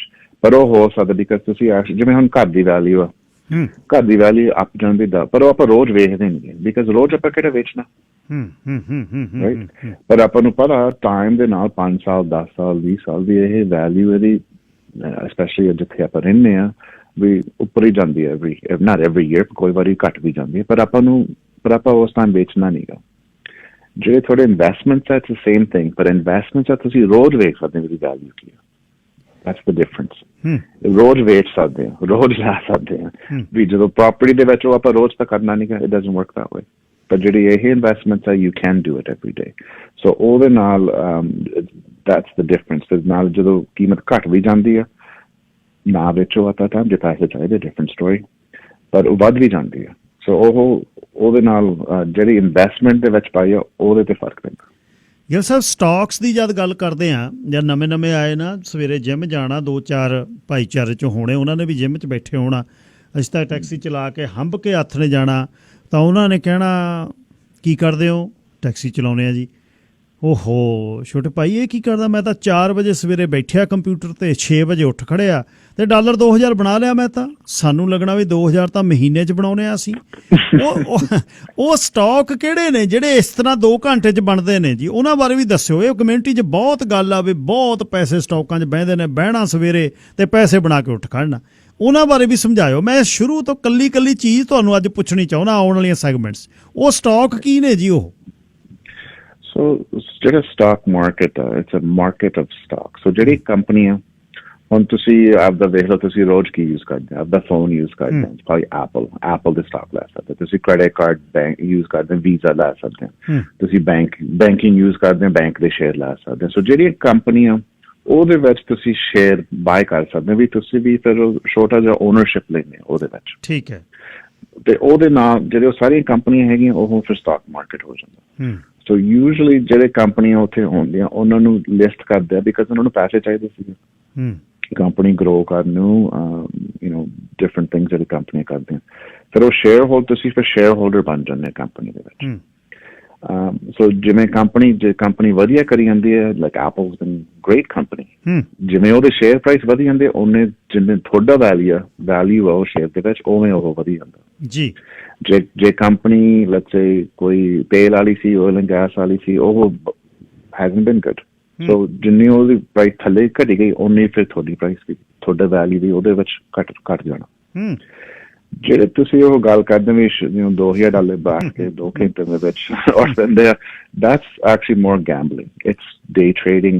ਅੱਛਾ। It's not investing. ਉਹ investing ਨਹੀਂ, it's more of a another gambling ਕਹਿੰਦਾ, ਜੂਆ ਕਹਿੰਦਾ, because ਤੁਸੀਂ actually ਕੰਪਨੀ ਇਨਵੈਸਟ ਨਹੀਂ ਕਰਦੇ, ਤੁਸੀਂ ਤਾਂ ਗੇਮ ਖੇਡਦੇ ਆ ਵੀ ਓਕੇ ਇਹਨੇ ਉੱਪਰ ਜਾ ਵੜਨੀ ਆ ਤੇ ਮੈਂ ਇੰਨੇ ਸ਼ੇਅਰ ਲੈ ਲਏ ਤੇ ਵੇਚਦੇ ਨੇ, ਜੋ 10 ਸੈਂਟ ਵੱਧ ਗਈ, ਡਾਲਰ ਵੱਧ ਗਈ, ਜਿੰਨਾ ਮਰਜ਼ੀ ਪ੍ਰਾਈਸ ਹੋ ਗਿਆ। ਐਂਡ ਬਹੁਤ ਲੋਕ ਕਰਦੇ ਆ around the world. Day trading volumes ਬਹੁਤ ਆਰ ਵੈਰੀ ਹਾਈ। ਪਰ ਤੁਹਾਨੂੰ ਉਹੀ ਕਹਿਣਾ ਵੀ ਜਦੋਂ ਪੈਸੇ ਬਣੇ, ਆਈ ਨਹੀਂ ਕੋਈ ਕਹਿੰਦਾ ਵੀ ਮੇਰੇ ਅੱਜ ਇੰਨੇ ਘੱਟ ਗਏ। ਸੇਮ ਇਜ਼ ਜਦੋਂ ਕਸੀਨੋ ਜਾਂਦੇ, ਉਹੀ ਸਟੋਰੀ ਦੱਸਣੀ, ਹਾਂ ਮੈਂ ਜਿੱਤ ਗਿਆ ਸੀਗਾ। ਉਹ ਸੇਮ ਆ ਜੀ। ਫਿਰ ਗੱਲ ਉਹਨੂੰ ਆਪਾਂ ਉਸ ਤਰ੍ਹਾਂ ਹੀ ਇਹਦੇ ਨਾਲ ਰੈਲੇਵੈਂਟ ਕਰ ਸਕਦੇ ਹਾਂ ਵੀ ਕਸੀਨੋ 'ਚ ਜਿੱਤ ਗਏ, ਹਾਰ ਗਏ। ਜੇ ਤੁਸੀਂ ਡੇ ਟ੍ਰੇਡਿੰਗ ਕਰਦੇ ਆ 2 ਘੰਟੇ ਬਸ ਟ੍ਰੇਡਿੰਗ ਕਰਨੀ ਹੈ, it takes a lot of skill. Yes. ਜੇ ਹਰੇਕ ਬੰਦਾ ਕਰ ਸਕਦਾ ਸੀ ਫਿਰ ਉਹਨੇ ਕੰਮ ਕਦੋਂ ਕਰਨਾ? ਸਾਰੇ ਉਹ ਕਰ ਸਕਦੇ ਨੇ, ਸਾਰੇ ਕਰਨਾ ਰਾਈਟ, ਬਿਕਾਜ਼ ਉਹ ਗਾਰੰਟੀ ਨਹੀਂ ਵੀ ਜੇ ਤੁਸੀਂ ਲੈ ਲਿਆ ਵੀ ਤੁਸੀਂ 2 ਘੰਟੇ ਵਿੱਚ ਵੇਚ ਕੇ ਤੁਹਾਨੂੰ ਪੈਸੇ ਬਣ ਜਾਣੇ। ਗਿੱਲ ਸਾਹਿਬ, ਜਿਹੜੀ ਨਾ ਭਾਈਚਾਰੇ ਦੇ ਵਿੱਚ ਜਾਣਕਾਰੀ ਦੀ ਘਾਟ ਕਰਕੇ ਬਹੁਤ ਅਸੀਂ ਠੱਗੇ ਜਾਂਦੇ ਹਾਂ। ਜ਼ਿਆਦਾ ਭੰਗ ਨਾ ਜੀ ਲੀਗਲ ਹੋਣ ਲੱਗੀ, ਹਰ ਤੀਜਾ ਬੰਦਾ ਚਾਹ ਤੇ ਬੈਠਾ, ਉਹ ਤੂੰ ਆ ਲੈ ਲਾ, ਇਹ 2 ਸੈਂਟ ਦਾ ਮਿਲਦਾ, ਹੁਣ 5 ਸੈਂਟ ਦਾ ਮਿਲਦਾ, ਇਹ ਤਾਂ ਅੱਗ ਲੱਗ ਜਾਣੀ ਹੈ, ਇਹ ਤਾਂ ਬਣ ਜਾਣੀ ਹੈ। ਪੋਰਟਲੈਂਡ ਦੇ ਕੋਲ ਫੈਸਿਲਿਟੀ ਹੋ ਗਈ, ਇਹ ਅੰਟੈਰੀਓ ਦੇ ਵਿੱਚ ਅਰੋਰਾ ਦੇ ਵਿੱਚ ਫੈਸਿਲਿਟੀ ਹੋ ਗਈ, ਪਾ ਦਿਓ। ਹੁਣ ਉਹ ਦਫ਼ਤਰ ਵੀ ਨਹੀਂ ਲੱਭਦੇ ਜਿੱਥੇ ਸੰਗਮਰਮਰ ਦੇ ਮੇਜ਼ ਬਣਾਏ ਹੋਏ ਸੀ ਤੇ ਹੱਥ ਨੇ ਸ਼ੈਂਪੇਨ ਤੇ ਸਪਾਰਕਲਿੰਗ ਵਾਈਨ, ਤੇ ਹੁਣ ਉਹ ਕਹਿੰਦੇ ਕਿੱਥੇ ਗਏ? ਉਹ ਕਹਿੰਦੇ ਹੈ ਹੀ ਨਹੀਂ ਇੱਥੇ ਤਾਂ। ਅੱਛਾ, ਇਹ ਹੁਣ ਇੱਕ, ਕਿਉਂਕਿ ਕਿਸੇ ਦੀ ਬਹੁਤ ਹਾਰਡ ਅਰਨਿੰਗ ਮਨੀ ਹੈ ਜੀ, $10,000 ਉਹਨੇ ਪਤਾ ਨਹੀਂ ਕਿੱਥੋਂ ਆਂਦਰਾਂ ਨੂੰ ਤੋੜ ਕੇ ਵਿੱਚੋਂ ਕੱਢਿਆ ਤੇ ਉਹਨੇ ਦੇਤਾ, ਉਹ ਭੰਗ 'ਚ ਪਾਤਾ ਜੀ। ਉਹ ਭੰਗ ਵਾਲੀ ਕਿਸੇ ਗੱਲ ਹੀ ਨਹੀਂ ਗਈ। ਸੋ ਇੱਕ ਸਮਝਾਓ ਲੋਕਾਂ ਨੂੰ ਵੀ, ਐਡਵਾਈਜ਼ ਕਰੋ ਵੀ ਇਹ ਜਿਹੜਾ ਕੁਛ ਬਾਹਰ ਚੱਲਦਾ, ਵੇਚਣ ਵਾਲੇ ਵੇਚਣ ਆਉਂਦੇ ਨੇ, ਸੇਲਸਮੈਨ ਆਉਂਦੇ ਨੇ, ਸਾਨੂੰ ਕਿੱਥੇ ਜਾਣਾ ਚਾਹੀਦਾ? ਜਿੱਥੇ ਲਿਮਟਿਡ ਰਿਸੋਰਸਿਸ ਨੇ, ਸਾਡੇ ਕੋਲ $10,000-20,000 ਆ, 30,000, ਅਸੀਂ ਕੀ ਕਰੀਏ ਜੀ? ਉਹਦਾ ਮਤਲਬ ਕਿ ਇਹ ਐਡਵਾਈਜ਼ ਕਰੋ। ਵੈਰੀ ਗੁੱਡ ਐਗਜ਼ਾਮਪਲ ਜੀ। ਮੈਂ ਵੀ ਬਹੁਤ ਸਟੋਰੀਆਂ ਸੁਣੀਆਂ ਵੀ ਲੋਕਾਂ ਨੇ ਪੈਸੇ ਇੱਥੇ ਪਾਤੇ ਉੱਥੇ ਪਾਤੇ ਤੇ ਚਲੇ ਗਏ। And you are right, salesman ਆ ਜਿਨ੍ਹਾਂ ਨੇ ਕਹਿਣਾ ਵੀ ਆਹ ਕਰੋ, ਪਰ ਉਹ ਜਿਹੜੇ ਵੀ ਛੇਤੀ ਤੁਹਾਨੂੰ ਪੈਸੇ ਬਣ ਜਾਣੇ, ਗੈਟ ਰਿਚ ਕੁਇਕ ਸਕੀਮਸ ਜਿਹੜੀਆਂ ਹੁੰਦੀਆਂ, ਮੈਂ ਕੋਈ ਨਹੀਂ ਵੇਖੀ ਜਿਹੜੀ ਐਕਚੁਅਲੀ ਵਰਕ ਹੁੰਦੀਆਂ। ਹਾਂ, ਕੋਈ ਹੈਗੀਆਂ ਜੇ ਸਟਾਕਸ ਵਿੱਚ ਪਾ ਲਓ, ਬਹੁਤ ਵੱਧ ਜਾਂਦੇ ਆ ਹੁੰਦੀਆਂ, it happens. but very rarely. I नहीं भी हर एक बंदे ਨੂੰ ਆਏ ਹੋ ਜਾਣਾ ਜੇ same thing ਜੇ ਹੁੰਦਾ ਤਾਂ ਫਿਰ ਸਾਰਿਆਂ ਨੇ ਕਰਨਾ ਸੀਗਾ ਜੀ ਜੀ ਫਿਰ ਕੰਮ ਦੀ ਕੀ ਲੋੜ ਹੈ ਜੀ ਸੋ ਪਰ ਤੁਸੀਂ ਜਦੋਂ ਕੋਈ ਆਉਂਦਾ ਇਹੋ ਜਿਹੀ ਗੱਲਾਂ ਕਰਦੇ ਹੋ ਤਾਂ ਹੁਣ ਤੁਹਾਨੂੰ ਆਪਦੀ ਕਿਉਂਕਿ ਆਪਾਂ ਨੂੰ ਲਾਲਚ ਪਾਇਆ ਜਾਂਦਾ ਵੀ ਠੀਕ ਹੈ ਜੇ ਮੈਂ 10,000 ਪਾਤਾ ਲੱਖ ਬਣ ਗਿਆ ਮੈਂ ਉਹ ਲੱਖ ਲਾ ਲੈਣਾ ਮੈਂ ਆਪਦੀ ਬੇਟੀ ਨੂੰ ਪੜ੍ਹਾ ਦੂੰ ਘਰ ਲੈ ਲੂੰ ਵਿਆਹ ਵੀ ਕਰਨੇ ਆ ਵੀ ਕਰਨਾ ਜੇ ਮੈਨੂੰ ਉਹ ਲੱਖ ਮਿਲ ਗਿਆ ਤਾਂ ਉਹਦੀ ਮੇਰੀ ਲਾਈਫ ਚੇਂਜ ਹੋ ਜਾਣੀ ਜੀ ਸੋ 10,000 ਰਿਸਕ ਕਰ ਦਿੰਦੇ ਆ ਹਾਂ ਤੇ ਫਿਰ ਦੂਜੇ ਪਾਸੇ ਵੀ ਸੋਚੋ 10,000 ਚਲਿਆ ਗਿਆ ਤੇ ਫਿਰ ਉਹ ਤੁਹਾਡੀ ਲਾਈਫ ਤੇ ਕੀ ਬੋਝ ਪੈਣਾ ਜਿਵੇਂ ਤੁਸੀਂ ਪਹਿਲਾਂ ਗੱਲ ਕੀਤੀ ਸੀ ਫਿਰ ਉਹ ਵੀ ਗਿਲਟੀ ਫੀਲ ਹੋਣਾ ਤਾਂ 10,000 ਪਾਇਆ ਸੀ ਕੁਛ ਨਹੀਂ ਬਣੇ ਕੰਪਨੀ ਫੇਲ ਹੋ ਗਈ ਤੇ ਹੁਣ ਮੈਂ ਘਰੇ ਮੈਂ ਕੀ ਦੱਸਾਂ ਵੀ ਕੀ ਹੋ ਗਿਆ ਰਾਈਟ ਤੇ ਫਰਕ ਬਹੁਤ ਪੈਂਦਾ ਲੋਕਾਂ ਤੇ ਜਿਵੇਂ ਤੁਸੀਂ ਅੱਗੇ ਕਿਹਾ ਸੀ ਡਿਪਰੈਸ਼ਨ ਦਿਸਦਾ ਜਦੋਂ ਪੈਸੇ ਲੂਜ਼ ਹੁੰਦੇ ਆ ਇੰਨੇ ਔਖੇ ਕਮਾਏ ਆ ਬਹੁਤ ਲੂਜ਼ ਕਰਨ ਨੂੰ ਇਟਸ ਵੈਰੀ ਡਿਫਿਕਲਟ ਤੇ ਫਿਰ ਉਹ ਫੇਰ ਕਮਾਉਣੇ ਆ ਹੁਣ ਤੁਸੀਂ ਡਬਲ ਪਿੱਛੇ ਹੋ ਗਏ ਰਾਈਟ ਬਿਲਕੁਲ ਠੀਕ ਸੋ ਜਦੋਂ ਕਿਸੇ ਨਾਲ ਗੱਲ ਕਰਦੇ ਆ ਆਈ ਮੀਨ ਠੀਕ ਹੈ ਕੋਈ ਘਰੇ ਲੈ ਆਉਂਦਾ ਵੀ ਆਹ ਕਰੋ ਇੱਥੇ ਪੈਸੇ ਪਾਓ ਮੈਂ ਵੀ ਪੈਸੇ ਪਾਏ ਪਰ ਤੁਹਾਨੂੰ ਆਪ ਦੀ ਕਾਮਨ ਸੈਂਸ ਵੀ ਯੂਜ਼ ਕਰਨੀ ਪੈਣੀ ਵੀ ਠੀਕ ਆ ਜੇ ਮੈਂ ਪਾਏ ਪੈਸੇ ਇਹ ਵੀ ਜੇ ਸਾਰੇ ਚਲੇ ਗਏ ਤੇ ਫੇਰ ਹੀ ਪਾਓ ਉਸ ਕੰਪਨੀਆਂ ਦੇ ਵਿੱਚ ਜਿਹੜੇ ਤੁਸੀਂ ਭੰਗ ਦੀ ਗੱਲ ਕਰਦੇ ਰਿਸਕ ਜਿਹੜੇ ਪਿਓਰ ਰਿਸਕ ਇਨਵੈਸਟਮੈਂਟ ਆ ਉਹਨੇ ਰਿਸਕ ਕਰੋ ਜਿਹਨੂੰ ਤੁਹਾਨੂੰ ਪਤਾ ਵੀ ਜੇ ਚਲੇ ਗਿਆ ਕੋਈ ਪ੍ਰੋਬਲਮ ਨਹੀਂ ਪੈਣਾ ਜੇ ਬਣ ਗਿਆ ਵਧੀਆ ਪਾਰਟੀ ਪਰ ਜੇ ਨਹੀਂ ਤੇ ਫਿਰ ਮੈਂ ਹੈਂਡਲ ਕਰ ਸਕਦਾ ਨਹੀਂ ਚਲੇ ਗਿਆ ਹੁਣ ਜੇ ਥੋੜੇ ਸੀਰੀਅਸ ਇਨਵੈਸਟਮੈਂਟ ਆ ਜੋ ਤੁਸੀਂ ਪੈਸੇ ਸੇਵ ਕਰਦੇ ਆ ਉਸ ਬੰਦੇ ਨਾਲ ਲੇਡੀ ਨਾਲ ਡੀਲ ਕਰੋ ਜਿਹੜੇ ਲਾਇਸੈਂਸਡ ਆ ਆਫਿਸ ਹੈਗਾ ਬੈਂਕ ਚ ਉਹ ਸਾਰਾ ਕੁਛ ਰਜਿਸਟਰਡ ਹੈਗੇ ਆ ਬਿਕਾਜ਼ ਫਿਰ ਤੁਹਾਨੂੰ ਪਤਾ ਹਾਂ ਇਹਨਾਂ ਨੇ ਕੋਰਸ ਕੀਤਾ ਪੜ੍ਹਾਈ ਕੀਤੀ ਆ ਕੰਪਲਾਇੰਸ ਹੈਗੀ ਆ ਕੋਈ ਇਹਨਾਂ ਦੇ ਉੱਪਰ ਵੇਖਦਾ ਵੀ ਐਵੇਂ ਤਾਂ ਨਹੀਂ ਪੈਸੇ ਕੋਈ ਮਿਸਯੂਜ਼ ਕਰਦੇ ਇਨਵੈਸਟਮੈਂਟ ਵਾਸਤੇ ਮਿਸਯੂਜ਼ ਨਹੀਂ ਕਰਦੇ ਉਸ ਕੰਪਨੀ ਦੇ ਨਾਲ ਫਿਰ ਡੀਲ ਕਰੋ ਵੀ ਫਿਰ ਤੁਹਾਨੂੰ ਪਤਾ ਵੀ ਓਕੇ ਠੀਕ ਆ ਵੱਡੀ ਕੰਪਨੀ ਇਹਨੇ ਕਿਤੇ ਨਹੀਂ ਜਾਣਾ ਬੈਂਕ ਹੈਗੀ ਆ ਬਹੁਤ ਚੱਲਦੀ ਹੈਗੀ ਆ ਤੇ ਆਪਾਂ ਨੂੰ ਐਡਵਾਈਸ ਚੰਗੀ ਮਿਲਦੀ ਪਰ ਉਹਦੇ ਨਾਲ ਵੀ ਜਸਟ ਐਜ਼ ਇੰਪੋਰਟੈਂਟ ਤੁਸੀਂ ਕਿਹਦੇ ਨਾਲ ਡੀਲ ਕਰਦੇ ਆ ਸੋ ਤੁਹਾਨੂੰ ਉਹਦੇ ਨਾਲ ਵੀ ਪੂਰਾ ਟਰਸਟ ਹੋਣਾ ਚਾਹੀਦਾ ਵੀ ਹਾਂ ਠੀਕ ਆ ਉਹ ਆਫਿਸ ਵਿੱਚ ਬੈਠੇ ਆ ਵੀ ਉਹਨਾਂ ਕੋਲੇ ਕੰਨ ਉੱਪਰ ਸਰਟੀਫਿਕੇਟ ਲੱਗੀ ਆ ਪਰ ਤੁਹਾਨੂੰ ਫਿਰ ਵੀ ਉਹਨਾਂ ਨੂੰ ਵੇਖਣਾ ਪੈਣਾ ਵੀ do I trust this person because at the end of the day ਉਹਨੇ ਡਿਸੀਜਨ ਬਣਾਉਣਾ ਤੁਹਾਡੇ ਲਈ ਹਾਂ ਬੈਂਕ ਵਾਲੇ ਮੈਨੇਜਰ ਸਾਰੇ ਕਹਿ ਸਕਦੇ ਵੀ ਆਹ ਚੀਜ਼ ਲਓ ਆਹ ਲਓ ਆ ਵੀ ਚੰਗੀ ਆ ਵੀ ਚੰਗੀ ਆ ਪਰ ਜਿਹੜਾ ਤੁਹਾਡਾ ਐਡਵਾਈਜ਼ਰ ਆ at the end of the day ਉਹਨਾਂ ਨੇ ਦੱਸਣਾ ਵੀ ਓਕੇ ਇੱਥੇ ਪਾਓ ਪੈਸੇ ਜਿਹੜੀ ਨਾ ਜੀ ਗਿੱਲ ਸਾਹਿਬ ਇੱਕ ਨੈਟਵਰਕਿੰਗ ਦਾ ਬੜਾ ਕਨਸੈਪਟ ਆ ਭਾਈਚਾਰੇ 'ਚ ਮੈਂ 97-98 'ਚ ਆਇਆ ਤੇ ਹਲੇ 6 ਮਹੀਨੇ ਲਾਏ ਤੇ ਉਹ ਕਹਿੰਦੇ ਇਹ ਤਾਂ ਇੱਕ ਸੋਨਿਆਂ ਦੇ ਸਿੱਕੇ ਦੇਣ ਵਾਲੀ ਕੰਪਨੀ ਆ ਗਈ ਰੈਲੇ ਕੈਰੋਲੀਨਾ ਚੋਂ ਇੰਟਰਨੈਸ਼ਨਲ ਹੈਰੀਟੇਜ ਇਨਕੋਰਪੋਰੇਸ਼ਨ ਇਹ ਤਾਂ ਜੀ ਅੱਜ ਬਸ ਤੁਸੀਂ 2 ਬੰਦੇ ਲਾਉਣੇ ਨੇ 2 ਨੇ 4 ਬਣਾਉਣੇ ਨੇ 4 ਨੇ 8 ਸੋਨੇ ਦੇ ਤੁਹਾਨੂੰ ਮੋਹਰਾਂ ਆ ਜਾਣੀਆਂ ਨੇ ਤੇ 2800 ਅਮਰੀਕਨ ਤੇ 4000 ਕੈਨੇਡੀਅਨ ਨਵਾਂ ਬੰਦਾ ਆਇਆ ਤੇ ਉਹਨੇ ਚੱਕ ਕੇ ਫਸਾਤੇ ਅਸੀਂ ਜਾਂ ਸਿਆਣਿਆਂ ਨੇ ਕਿਹਾ ਉਹ ਕਹਿੰਦੇ ਈਜ਼ੀ ਮਨੀ ਨਹੀਂ ਹੈ ਤੁਸੀਂ ਫਸ ਜਾਣਾ ਪਤਾ ਹੀ 6 ਮਹੀਨੇ ਨੂੰ ਲੱਗਿਆ ਜਾਂ ਪੌਂਜੀ ਸਕੀਮ ਇਹੀ ਹੁੰਦੀ ਆ ਜਿਆਦਾ ਥੱਲੇ ਉੱਪਰ ਨੂੰ ਜਾਈ ਜਾਣੇ ਨੇ ਇੱਕ ਦਿਨ ਉਹ ਮੁੱਕ ਜਾਣੇ ਨੇ ਤੇ ਉਹ ਭੱਜ ਗਏ ਇੱਕ ਨੈਟਵਰਕਿੰਗ ਦਾ ਵੀ ਬੜਾ ਕਨਸੈਪਟ ਆ ਭਾਈਚਾਰੇ 'ਚ ਇਨਵੈਸਟਰ ਆਉਂਦੇ ਨੇ ਨੈਟਵਰਕਿੰਗ ਤੁਸੀਂ ਬਣਾਓ ਫਿਰ ਤੁਸੀਂ 2 ਬੰਦੇ ਲਾ ਦਿਓ 2 ਦੇ 4 ਲਾ ਦਿਓ 4 ਦੇ 8 ਲਾ ਦਿਓ ਇਹ ਵੀ ਇਨਵੈਸਟਮੈਂਟ ਸਮਝਾਓ ਇਹ ਨੈਟਵਰਕਿੰਗ ਦੀ ਜਿਹੜੀ ਇਨਵੈਸਟਮੈਂਟ ਹੈ ਕੀ ਹੈ ਇਹ ਇਟਸ ਮਲਟੀ ਲੈਵਲ ਮਾਰਕੀਟਿੰਗ ਕਹਿੰਦੇ ਇਹਨੂੰ ਨੈਟਵਰਕਿੰਗ ਤੇ ਬਹੁਤ ਜ਼ਿਆਦਾ ਡਿਫਰੈਂਟ ਸਕੀਮਸ ਹੈਗੀਆਂ ਨਾ ਆਈ ਵੀ ਸਾਰੀਆਂ ਮਾੜੀਆਂ ਕੋਈ ਵੀ ਹੈਗੀਆਂ ਜਿਹੜੀਆਂ ਚੰਗੀਆਂ ਅਗੇਨ ਤੁਹਾਨੂੰ ਆਪ ਦਾ ਦੇਖਣਾ ਪੈਣਾ ਵੀ ਤੁਸੀਂ ਚਾਹੁੰਦੇ ਕੀ what are you trying to accomplish ਜੀ ਜੇ ਉਹਦੇ ਵਿੱਚ ਲੱਗੇ ਇਟਸ ਅ ਬਿਜ਼ਨਸ ਜੇ ਤੁਸੀਂ ਨੈਟਵਰਕਿੰਗ ਦੇ ਵਿੱਚ ਕੰਮ ਕਰਨਾ ਡੂ ਦੈਟ ਫਿਰ ਤੁਸੀਂ ਪੂਰਾ ਡੈਡੀਕੇਟ ਕਰਨਾ ਪੈਣਾ ਫੇਰ ਹੀ ਚੱਲਣੀ ਅਦਰਵਾਈਜ਼ ਇਟਸ ਨਾਟ ਫਿਰ ਤੁਸੀਂ ਐਗਜ਼ੈਕਟਲੀ ਰਾਈਟ ਜਿਹੜੇ ਉੱਪਰ ਖੜੇ ਬੈਠੇ ਆ ਉਹਨਾਂ ਨੂੰ ਪੈਸੇ ਮਿਲ ਜਾਂਦੇ ਆ ਬਿਲਕੁਲ ਤੁਸੀਂ ਨਵੇਂ ਬੰਦੇ ਨਹੀਂ ਹੁੰਦੇ ਤੇ ਫਿਰ ਪੈਸੇ ਉਹ ਜਾਂਦੇ ਨਹੀਂ ਕਿਤੇ ਜੇ ਤੁਹਾਨੂੰ ਪਤਾ ਵੀ ਤੁਸੀਂ ਬਣਾਉਣਾ ਕੁਛ ਦੂਜਿਆਂ ਨੂੰ ਨਾ ਲੈ ਕੇ ਫੇਰ ਹੀ ਬਣਨਾ ਫਿਰ ਤੁਹਾਨੂੰ ਆਪ ਸੋਚਣਾ ਪੈਣਾ ਵੀ ਓਕੇ ਗੱਲ ਠੀਕ ਆ ਥੱਲੇ ਬੰਦੇ ਚਾਹੀਦੇ ਆ 2 ਹੋਰ 2 ਹੋਰ ਨਹੀਂ 6 ਹੋਰ ਫਿਰ 8 ਹੋਰ ਫਿਰ 20 ਹੋਰ ਤੇ ਫਿਰ ਬਾਕੀ ਹਾਂ ਮੈਂ ਤੁਹਾਨੂੰ ਵੀ ਹੈਲਪ ਕਰੂੰਗਾ ਵੀ ਤੁਹਾਡੇ ਬੰਦੇ ਬਣ ਜਾਣ I mean ਤੁਹਾਨੂੰ ਆਪ ਸੋਚਣਾ ਪੈਣਾ ਵੀ ਇਹ ਗੱਲ ਠੀਕ ਲੱਗਦੀ ਹੈ ਮੈਨੂੰ ਕਿ ਨਹੀਂ ਠੀਕ ਲੱਗਦੀ ਪ੍ਰੋਡਕਟ ਇਹ ਠੀਕ ਲੱਗਦਾ ਕਿ ਨਹੀਂ ਠੀਕ ਲੱਗਦਾ ਜੇ ਉਹ ਪ੍ਰੋਡਕਟ ਉਹ it's not an investment. It's, you know, it's different. So aapda sochna paina bhi eh मैं use karda hai product, you know, will my family use this product? Bhi vadiya theek hai. Okay, so maybe eh try kar lende hain. But it's not, I niga bhi you know, ਪਾ ਦੋ ਤੇ ਤੁਹਾਨੂੰ ਸੋਨੇ ਨਾਲ ਜਾਣੇ ਦੇ, you still have to work hard ਜੀ. ਕੋਈ ਲਾਈਫ ਦੇ ਵਿੱਚ ਹਾਂ ਕੋਈ ਲੋਕ ਹੈਗੇ ਉਹਨਾਂ ਨੇ ਹੱਥ ਲਾਤਾ ਤੇ ਉਹਨਾਂ ਦੇ ਪੈਸੇ ਬਣ ਜਾਂਦੇ, ਬਹੁਤ ਹੈਗੇ ਇਹੋ ਜਿਹੇ, and they're very lucky and fortunate and it's good for them. ਪਰ ਦੂਜੇ ਪਾਸੇ ਵੀ you have to work, you know, you have to work hard for it too.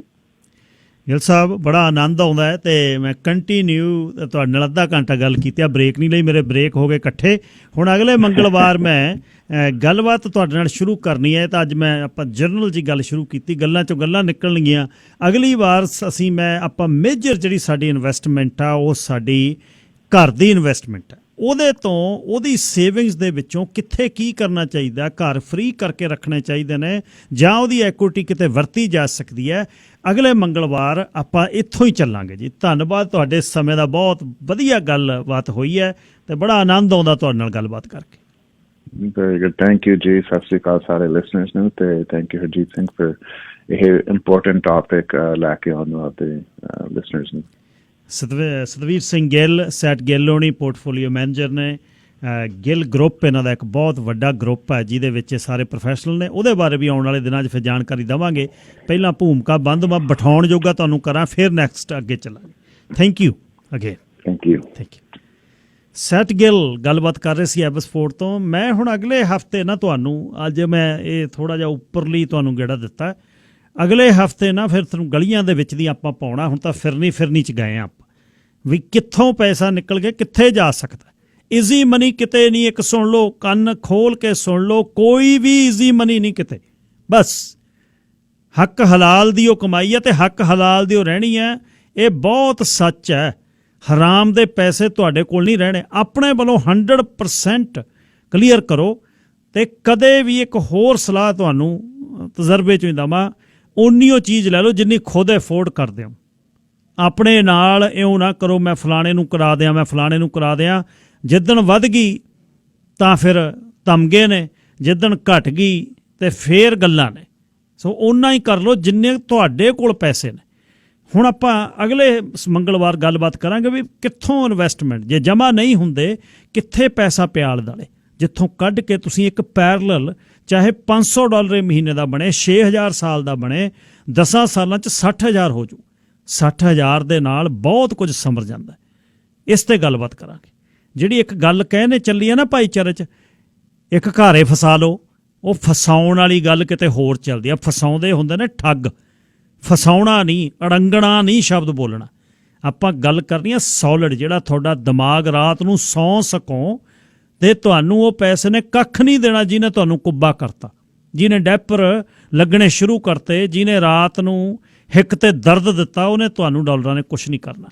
ਇਹ ਸੀ ਅੱਜ ਦਾ ਸ਼ੋਅ ਜੀ। ਪਸੰਦ ਕੀਤਾ ਹੋਊਗਾ, ਆਸ ਹੈ ਤੁਸੀਂ। ਸੈਟ ਗਿੱਲ ਉਹਨਾਂ ਦਾ ਸ਼ੋਅ ਦੇ ਲਈ ਤੁਹਾਡੇ ਫੋਨ ਮੈਸੇਜ ਆਉਣੇ ਸ਼ੁਰੂ ਹੋ ਗਏ। ਅਗਲੇ ਹਫ਼ਤੇ ਘਰਾਂ ਦੀ ਗੱਲਬਾਤ ਉਹਨਾਂ ਨਾਲ ਕਰਾਂਗੇ। ਘਰਾਂ ਦੀ ਐਕੁਇਟੀ ਕੀ ਹੈ, ਇਨਵੈਸਟਮੈਂਟ ਕੀ ਹੈ। ਰੱਬ ਰਾਖਾ ਤੇ ਕੱਲ੍ਹ ਨੂੰ 9 ਵਜੇ ਮੁੜਦੇ ਹਾਂ। Thank you.